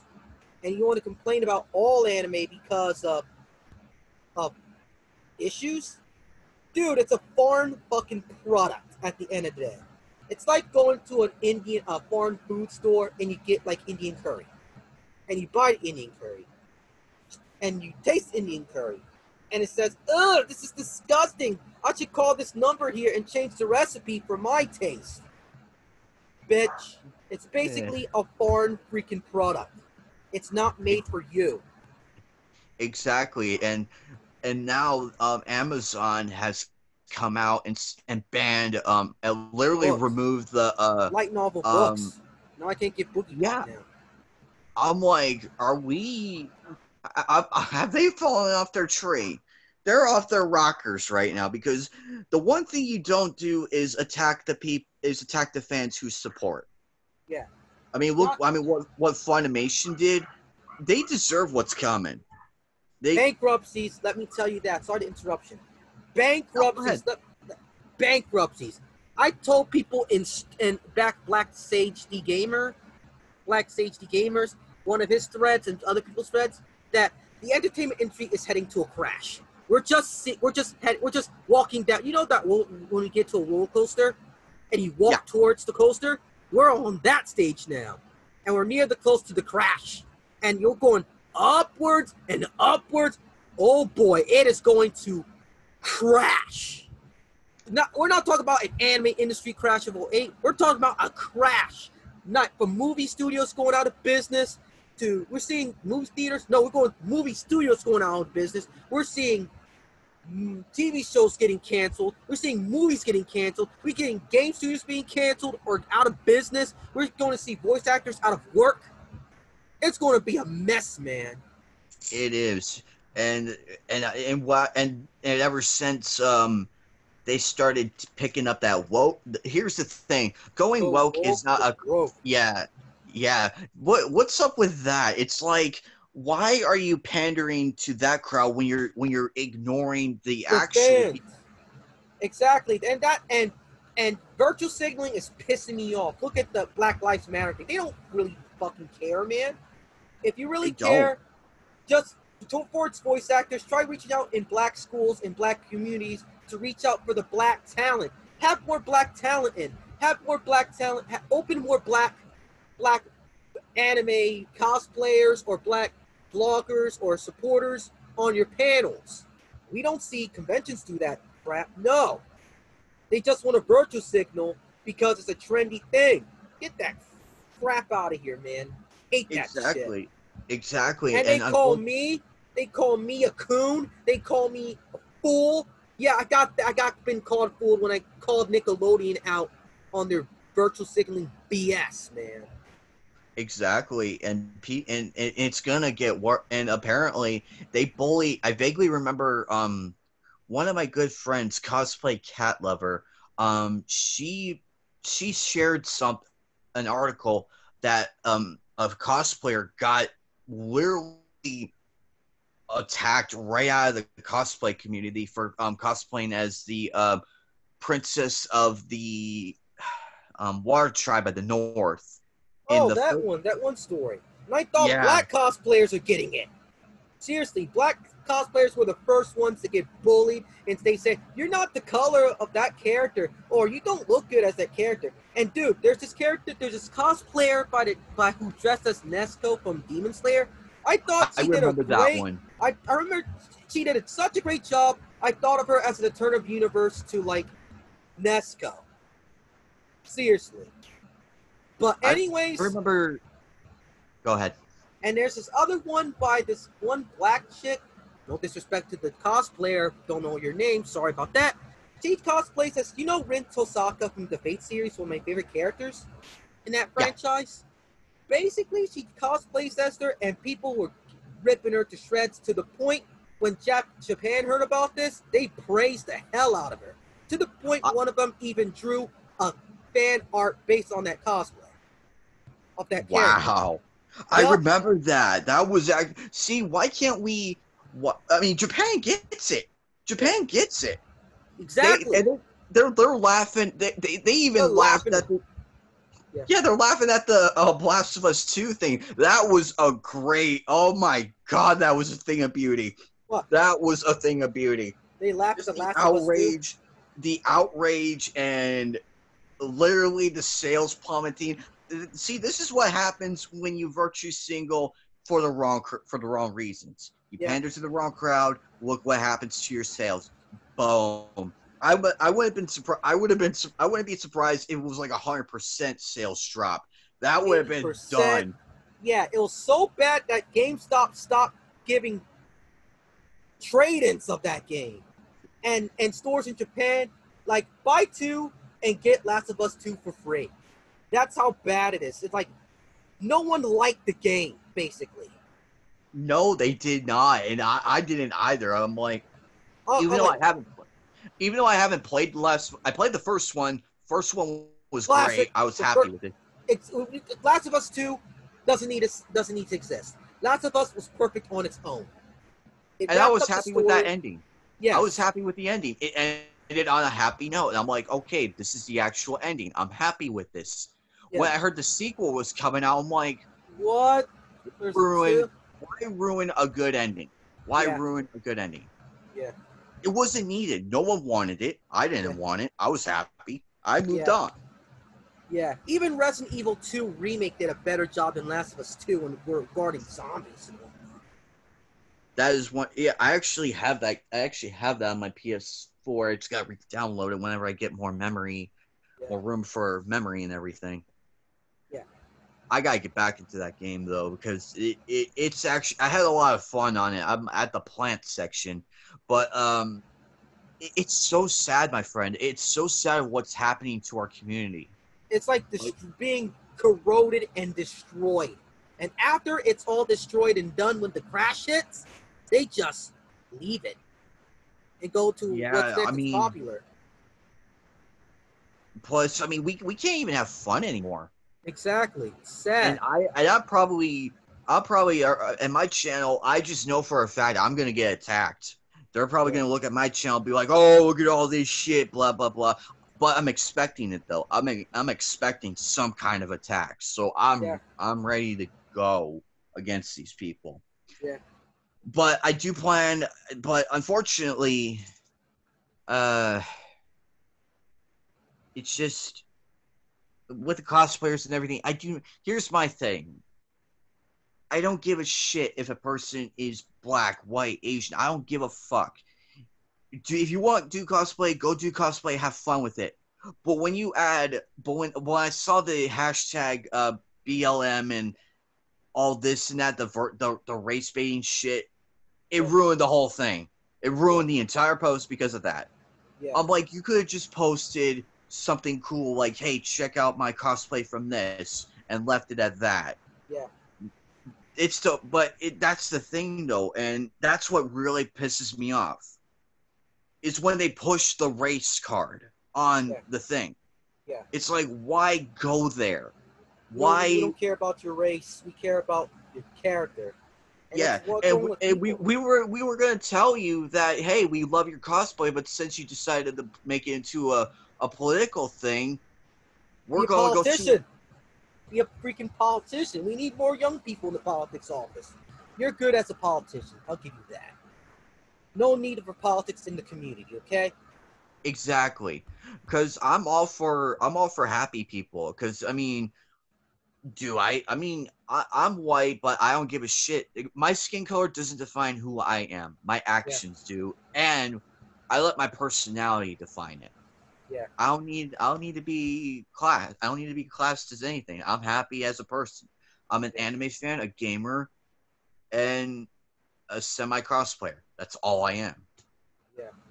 People need to let go of, if people can just drop all the cards and everything, throw the race card away, throw the religion card away, throw that away. You will see a massive improvement in a person's morality and their outlook. They'll feel better. I did that. I feel better. Exactly. We're just, look, at the end of the day, how I judge people is that it's going to be dark though. Want to hear it? Yeah. We all die.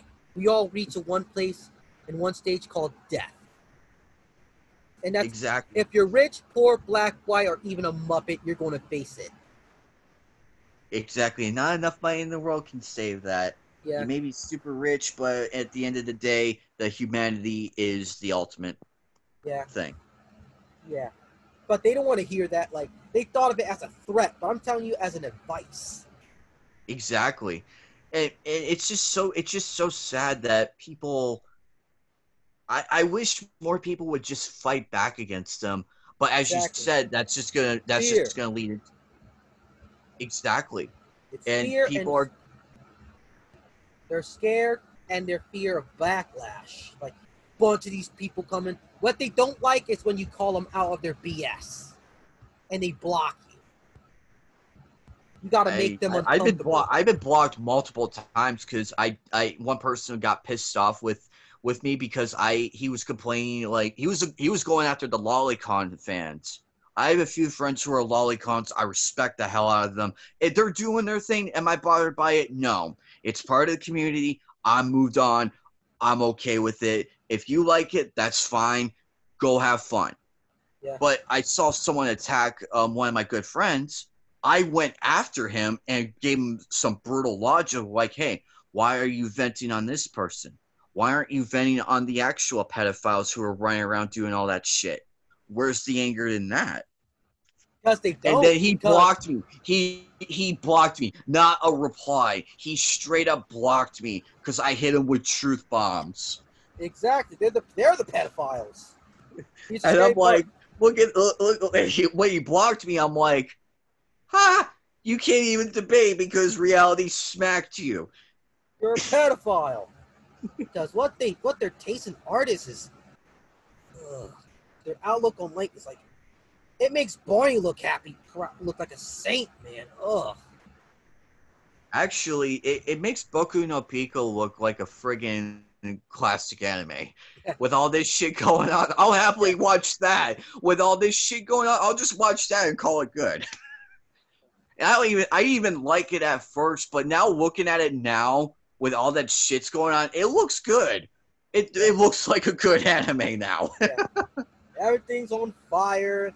Everybody's like hitting each other. But hey, let's attack the artists for fictional characters. Give me a break, man. I wish the thing that makes me sad the most is when they apologize. You don't apologize. I'll just say this. Don't apologize for stuff. Don't apologize for something that you didn't do. Yeah. It's like you spilled a glass of milk. You can apologize for that, but that's it. But this isn't a spilt milk situation. This is way worse than that. People are rabid to the teeth, and if I draw not safe for work art and people complained about it, I'd be like, I'll listen to what the actual fans say. I'd be like, hey, actual fans, what do you think of this drawing? And 9 times out of 10, people be like, I love it. I love how the character looks. They should listen to those types of people. Listen to the positive people. Ignore the negative people. Let them bitch. Yeah. Let them take their cake and eat it. Yeah. But that's the thing, though. When you apologize to these people, I've seen this countless times, and it's sad. More insults, raving, bashing you, and they block their accounts. Exactly. Plus, now that you apologize to them, they're going to run your life. They're going to take over your work. They're going to take over your finances. They can do that, which is kind of scary if you ask me. They have powerful connections and people behind them. That's what. What we need to do, like you said, stand up to them. Instead of apologize, I'll just say this. For all my haters and fans, I'm not changing 1 cent or anything. So F off. This is for my people. It is my project. You can't do nothing about it. So be it. I don't care if I get blocked. Be it. Here's a wall. Exactly.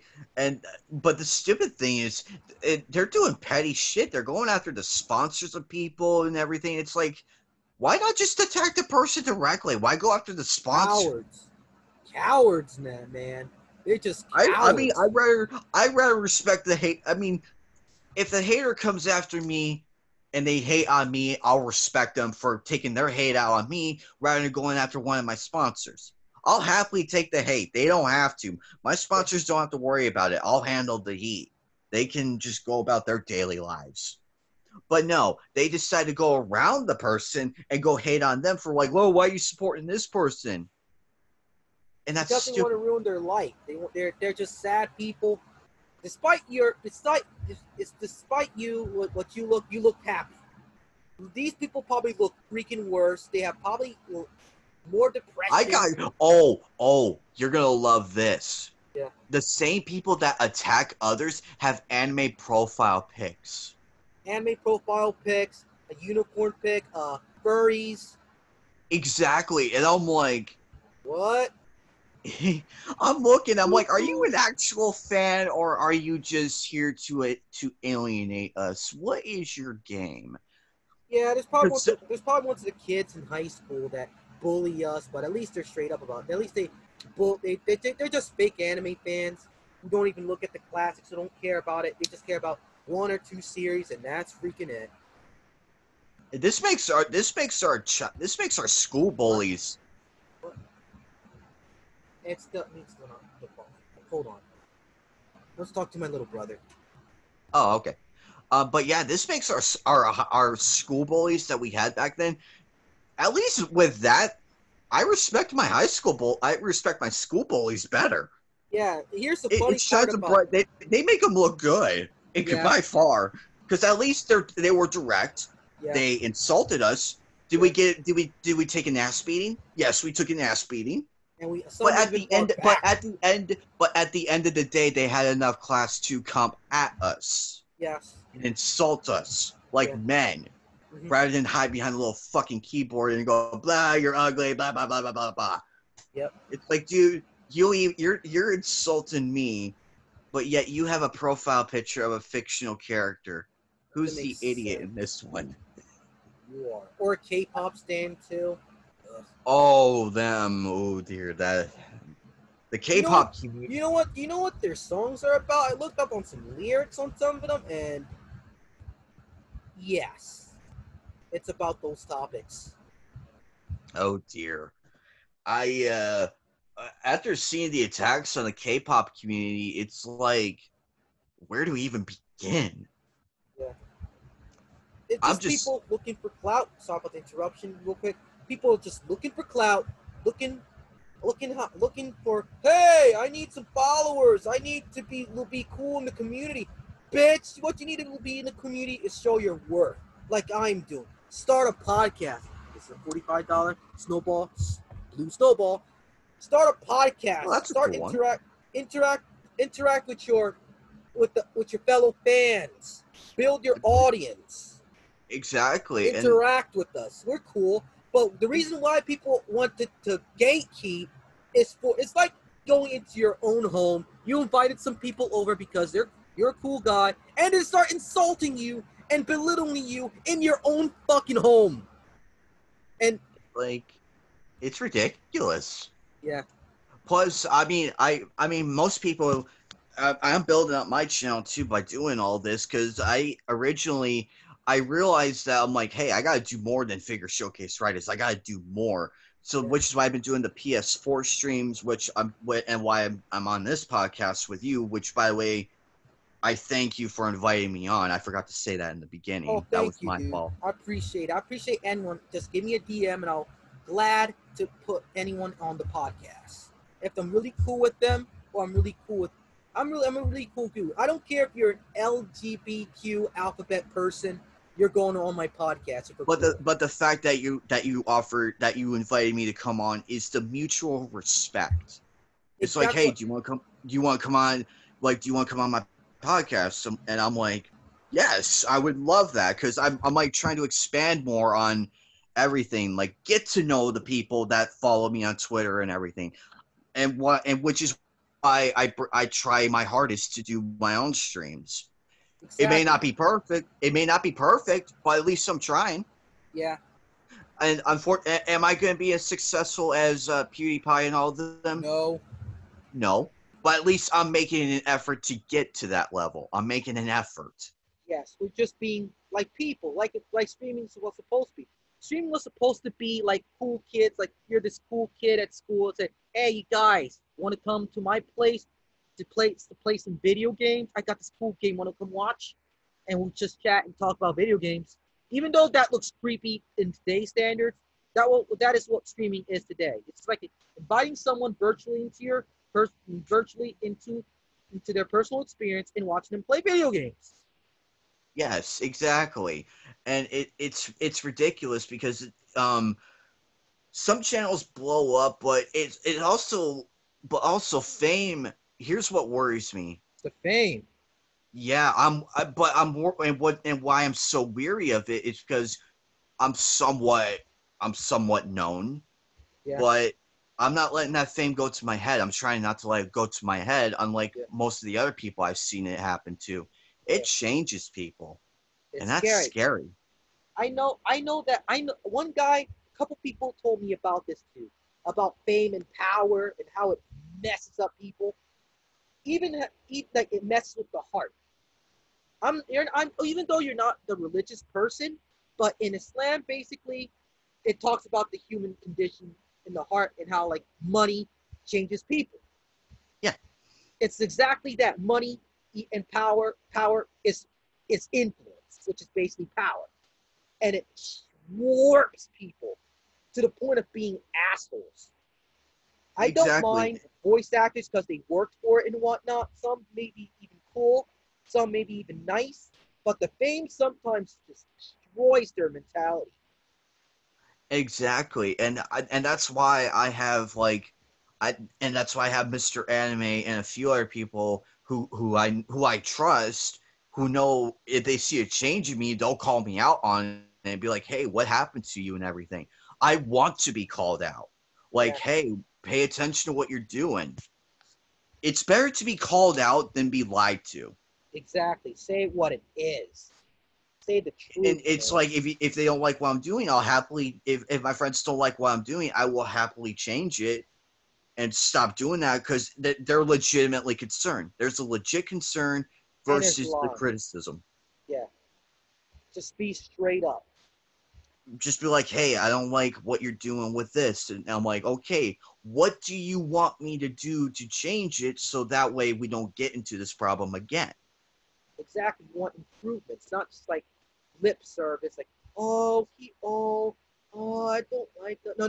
Be straight up, man. But yeah. Exactly. This internet fame is like fake people, man. This is why promotions on YouTube, the big YouTubers, the big like people, they're kind of fake to me. Why? Because they put this fake light and they act like it's all cool and whatnot. They treat their lower fans like crap and only communicate with the ones that are actually have followings and who are actually established already.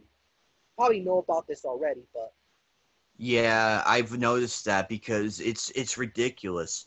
And that's why I'm reaching out to like all the people that have followed me, even the lower class YouTubers, like Yeah. the people with the low counts. And well, I'll use you as an example. You're at what, like 14 14. followers? Yeah. I'm communicating with you because you invited me on the podcast, and this is what, and I want to get to know the people. Like, Yeah. I want to get to know like who's behind that screen name. Yeah. I met Mr. Anime, Kudo, great Kudo. friend of mine, great friends. I met so many great people that I can surround myself with and trust, knowing like, hey, this is like, and I invite people to my group as well. It's like, hey, why don't you come join my circle of friends? You'll be treated well and be recognized and everything. Exactly. I'm like that too, but you gotta be careful. Just saying this right now. I don't want this to happen to me or you.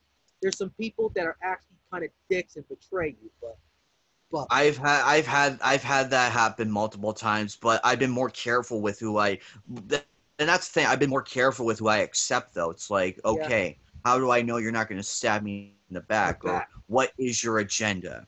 Yeah. I don't ask those questions directly. I'm not the person to directly ask. Yeah. I rather see the person's actions.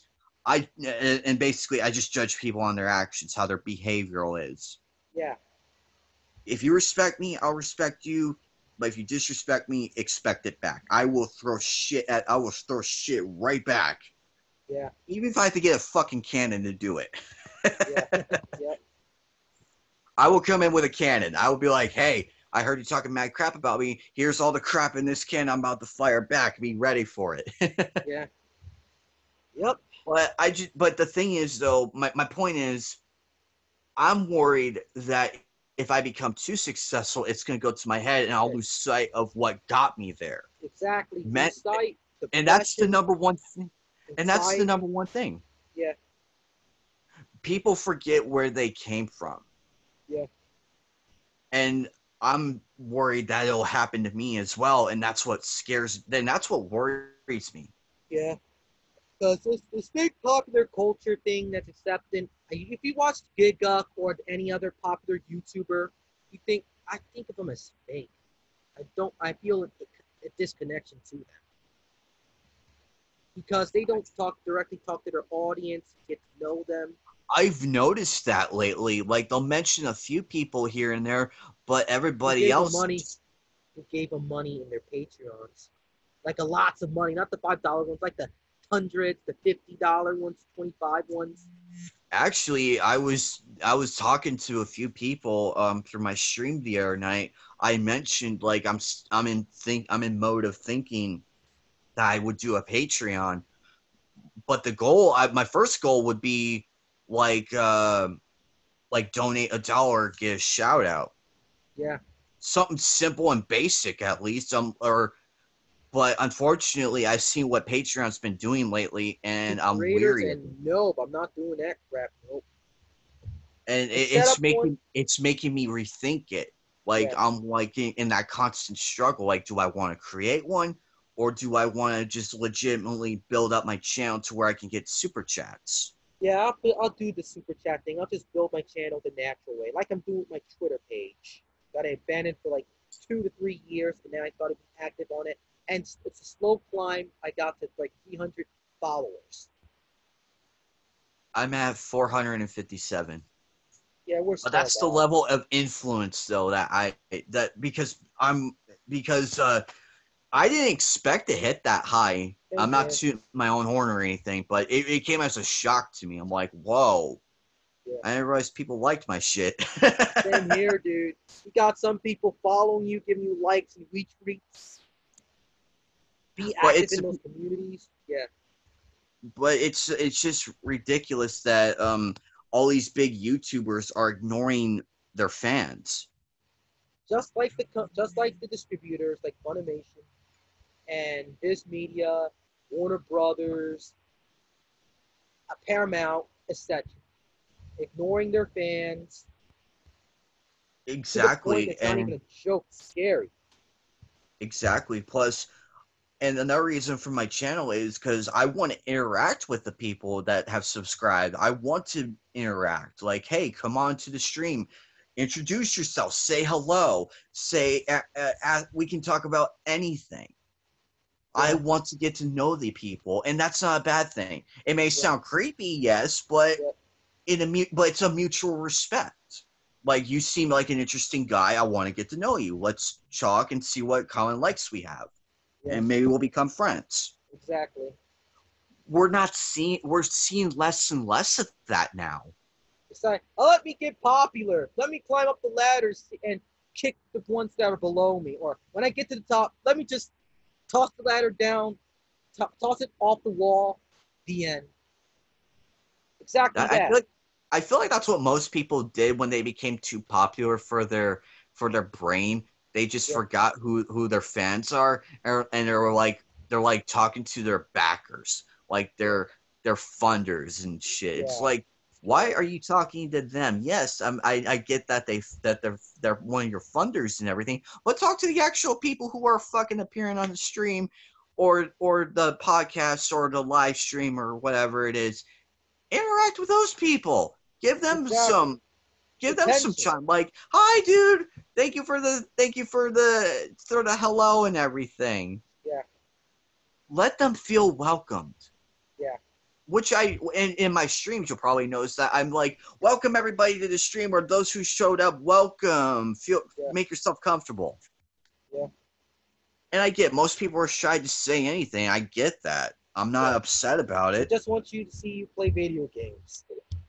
Exactly. But if they want to say hi, that's up to them. I'm just here to entertain.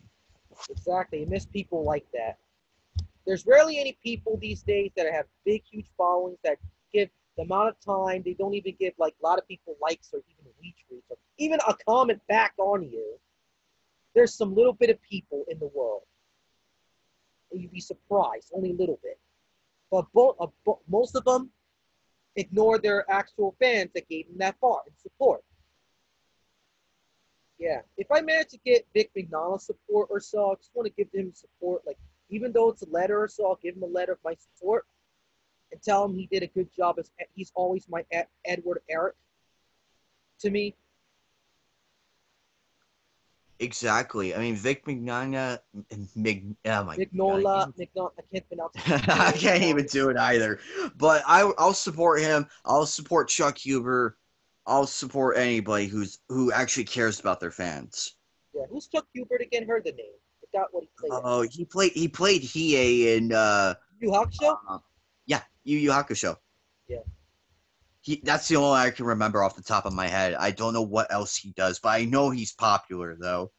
But yeah, it's just so sad that us smaller YouTubers are like getting thrown under the bus, while the big ones are just sitting there laughing at us.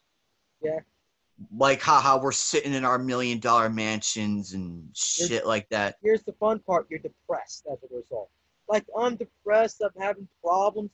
Bet you took off your support. You ignored your parents.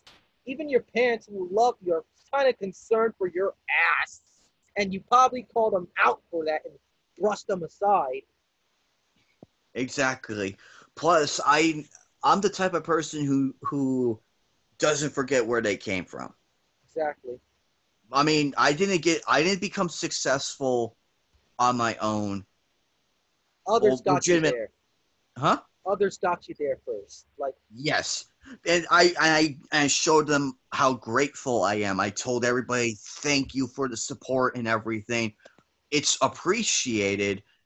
And it's being humble with your fans.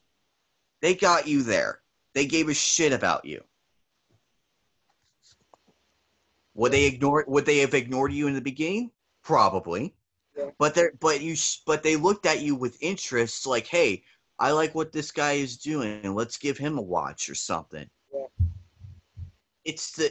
And I get that people are weary of others. Like, oh, is he going to be like all the other big YouTubers if we make him famous and shit? We'll make him yes, exactly. And even if you give him a famous guy a letter like that, even most ignore it. At least you took your time on it. If they respond, that's nice. I don't care. But you managed to the reason if I managed to give him the letter like to Vic or so. I thought of him like saying, okay, who's this guy here? how did he got my email address, and yeah. I mean, yeah. I mean, granted, it is a little It is a little creepy, and I understand the privacy concerns and all that Yeah. shit. But at least Vic takes the time to answer back whenever he gets the chance and everything Yeah. to his fans, and that's what makes him good in my book. Exactly. Just that's why I'm afraid to give him a letter because of that. Mr. Anime was a good guy. I give him that. He's a really good guy. He's a nice guy, really cool. But I'd love to have you again as well as Mr. Anime. But his internet connection's kind of bad at the moment. But I really enjoy the guy's company. No problem. And I'm always and same with you. You have an open door as well. Yeah. I don't know when I'll be streaming again, but you are more than welcome to come on. Ever heard of a site called StreamYard? I've been using that one lately. No, I haven't. Thank God I don't use Twitch. That shit's actually, you can live stream through that. If StreamYard, it'll live stream you to YouTube. Without here's the good thing. Without a subscriber count. Like, you don't need a max amount of subscribers to even use it. You could just go to there, link the YouTube channel, and boom, you're all set. Damn. And it's a good friend of mine, Rosetta. She actually introduced me to it and helped me set it up and all that. Okay. And I've actually had a successful one. Okay, I'll probably try that out. Just pass me a DM after we're done the podcast episode. I'll probably check that out. Probably stream tonight or so. The stream is up actually from StreamYard. I can link that to you. I have the link saved and I have the site saved. I can easily send that your way. I just gotta go find it again. Yeah, because I want to It's try somewhere. that. It's somewhere in my bookmarks. It's somewhere. It's there. I just have to manually go look at it. Yeah, thank you, dude. But you have a place here on my channel. Thank you, have a dude. place Same here, dude. We need to support each other, man. We're small guys.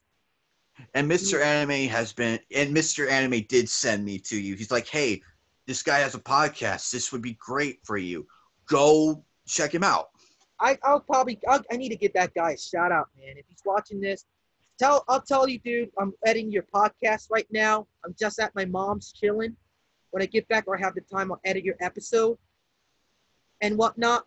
And also, thank you, Mr. Anime. Give a shout out to him. Follow him on Twitter.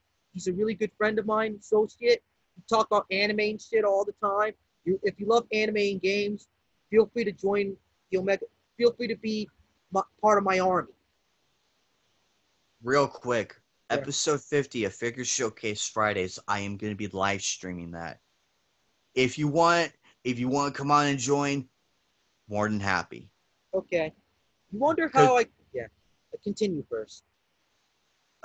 Basically, this is originally I was going to do this for episode 30, but YouTube with their stupid 1,000 sub bullshit told me, oh, you need 1,000 subs to live stream on mobile. Fuck you. Exactly. But with StreamYard, though, thank God for StreamYard, I can bypass that bullshit and go and stream on that through this, and I don't have to worry as much. Yeah, that's actually pretty cool. I wonder how I got the Omega 13 name for. Omega is because of the Final Fantasy Super Boss, and 13 is not from Final Fantasy 13. You ever heard of the game called Final Fantasy Versus 13? I'm not talking about 15 here. That shit's disappointing. We're talking about the real OG Final Fantasy called Versus 13. Or Versus 13. Wow, that is barely mentioned. There is no mention of that. Dude, surprisingly, dude, Final Fantasy Versus 13 is basically mentioned. Go into any forum talking about Final Fantasy 15, you will see mentions, 1, 2, or 3, or 4 mentions about that game. By that, I mean it's not more talked about. Sorry, I didn't mean to confuse you there. Yeah. It's not more talked about. I wish it was. It needs to be discussed more. Yeah. That's why I was going with that, but somehow my brain just put that in my mouth. Yeah, because Versus 13 or Versus 13, public call it, I call it Versus or Versus, one of the two. It's basically the game is one of my most desired thing in this world. More than money, more than fame. I just want to play an alpha version of the game. I just want to play the game at least once in my life. I just want to be immersed in that real world of Noctis and Stella and the true story of the true Final Fantasy. Exactly. You seen that trailers? That game is the shit. During Nomura's one on that game, it looked like it was going to be a classic. 15, I thought I was going to get it, but hell no, man. They pissed me off. I don't want to mention it. That's what the Omega 13th Dimension is a tribute to that game. Actually, my sister right now is making she's making like a logo for my figure showcase Fridays. I seen what it looks like so far. I'm excited for the finale. I will drop it. I will drop it the day it's finished. Yeah. And I'll probably update the logo as well. Yeah. But my sister wants to help me out with this, and I'm so fucking thankful. Thank.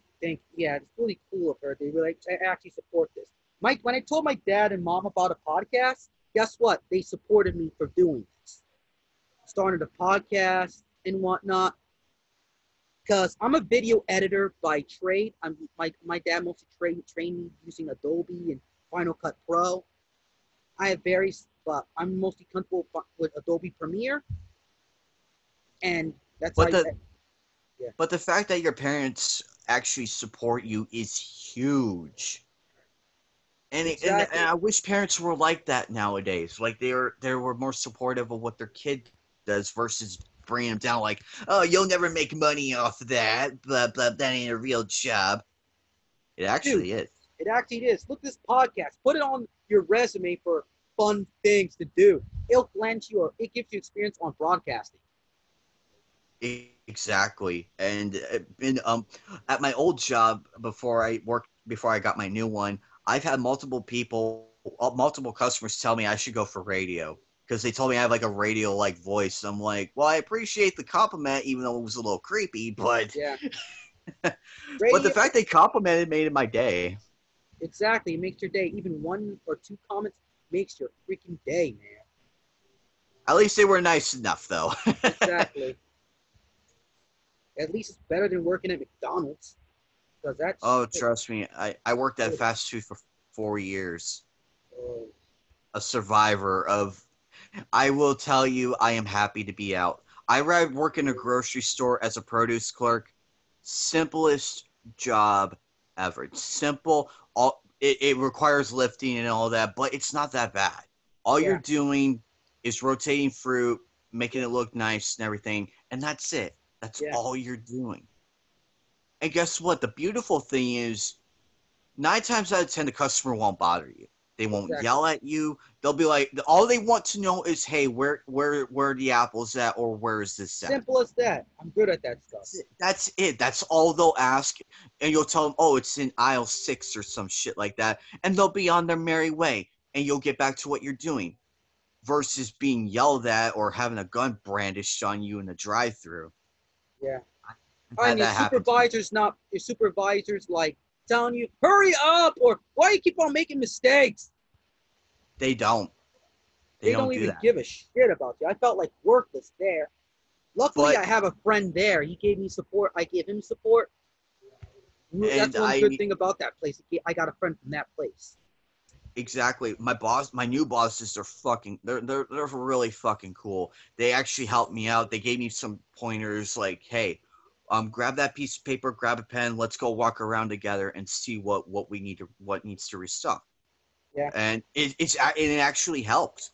Yeah. Like I actually found the stuff I was looking for, and I got better and better and better.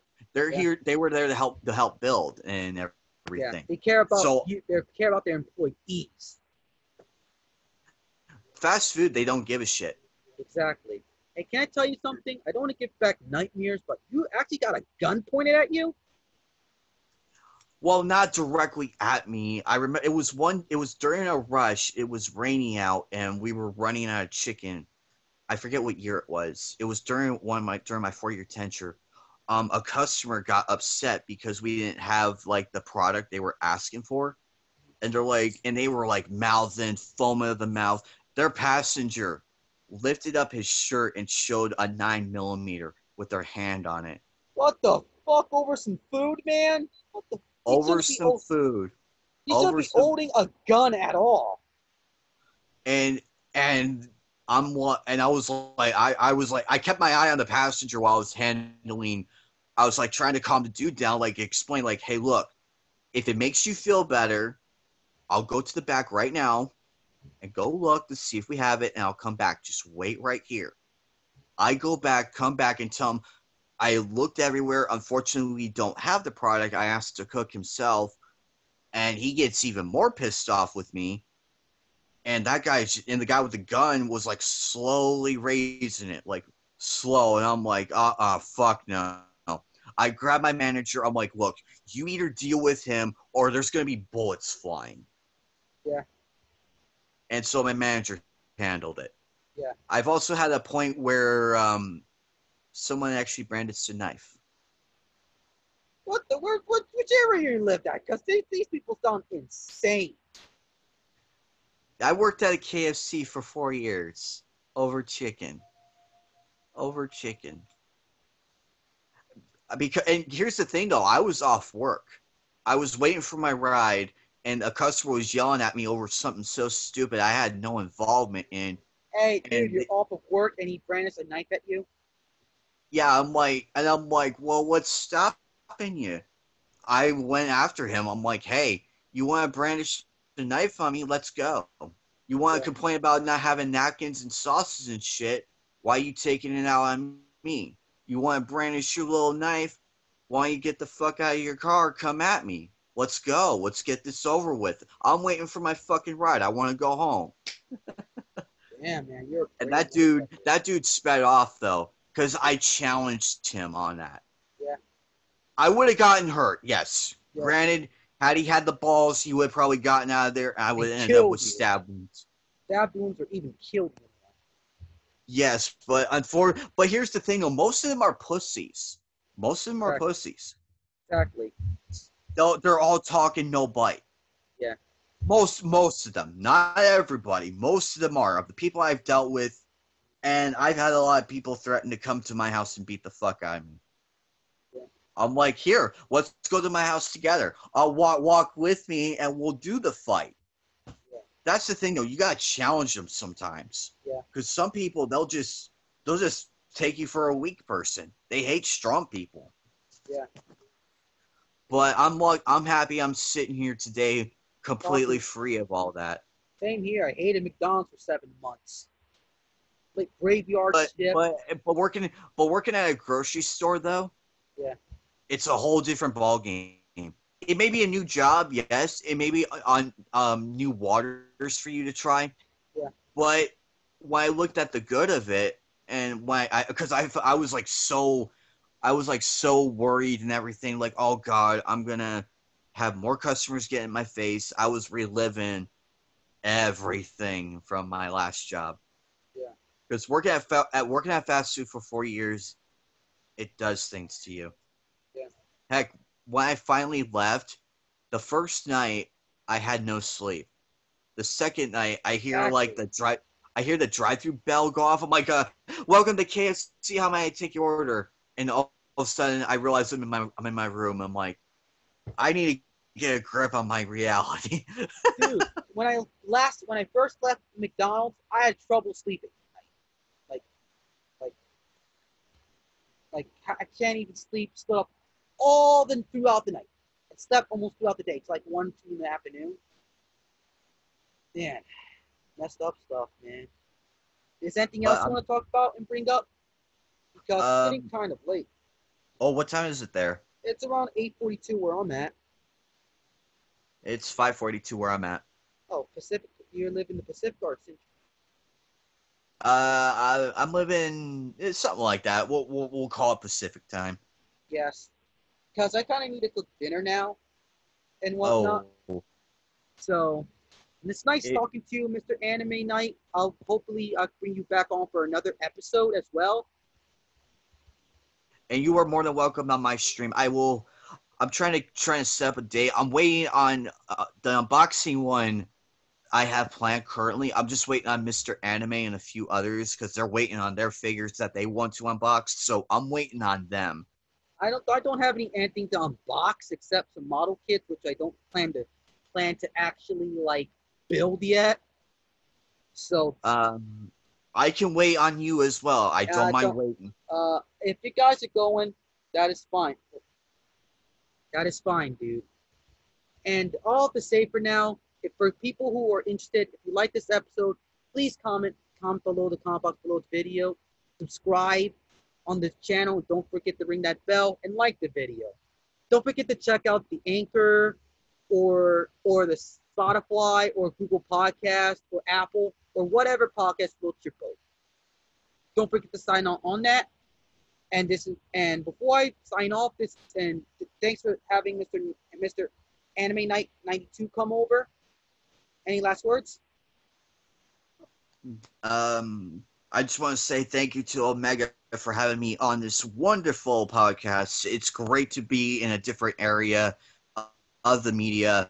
I've seen similar podcasts, but I've never been an actual guest, so I wasn't even prepared for this. So I just I just flowed with it. I just went with the flow. I'm like, okay, I can do this. But also be sure to check out my channel as well. Subscribe if you haven't, and of course, if you guys want to join the stream, just send me a DM.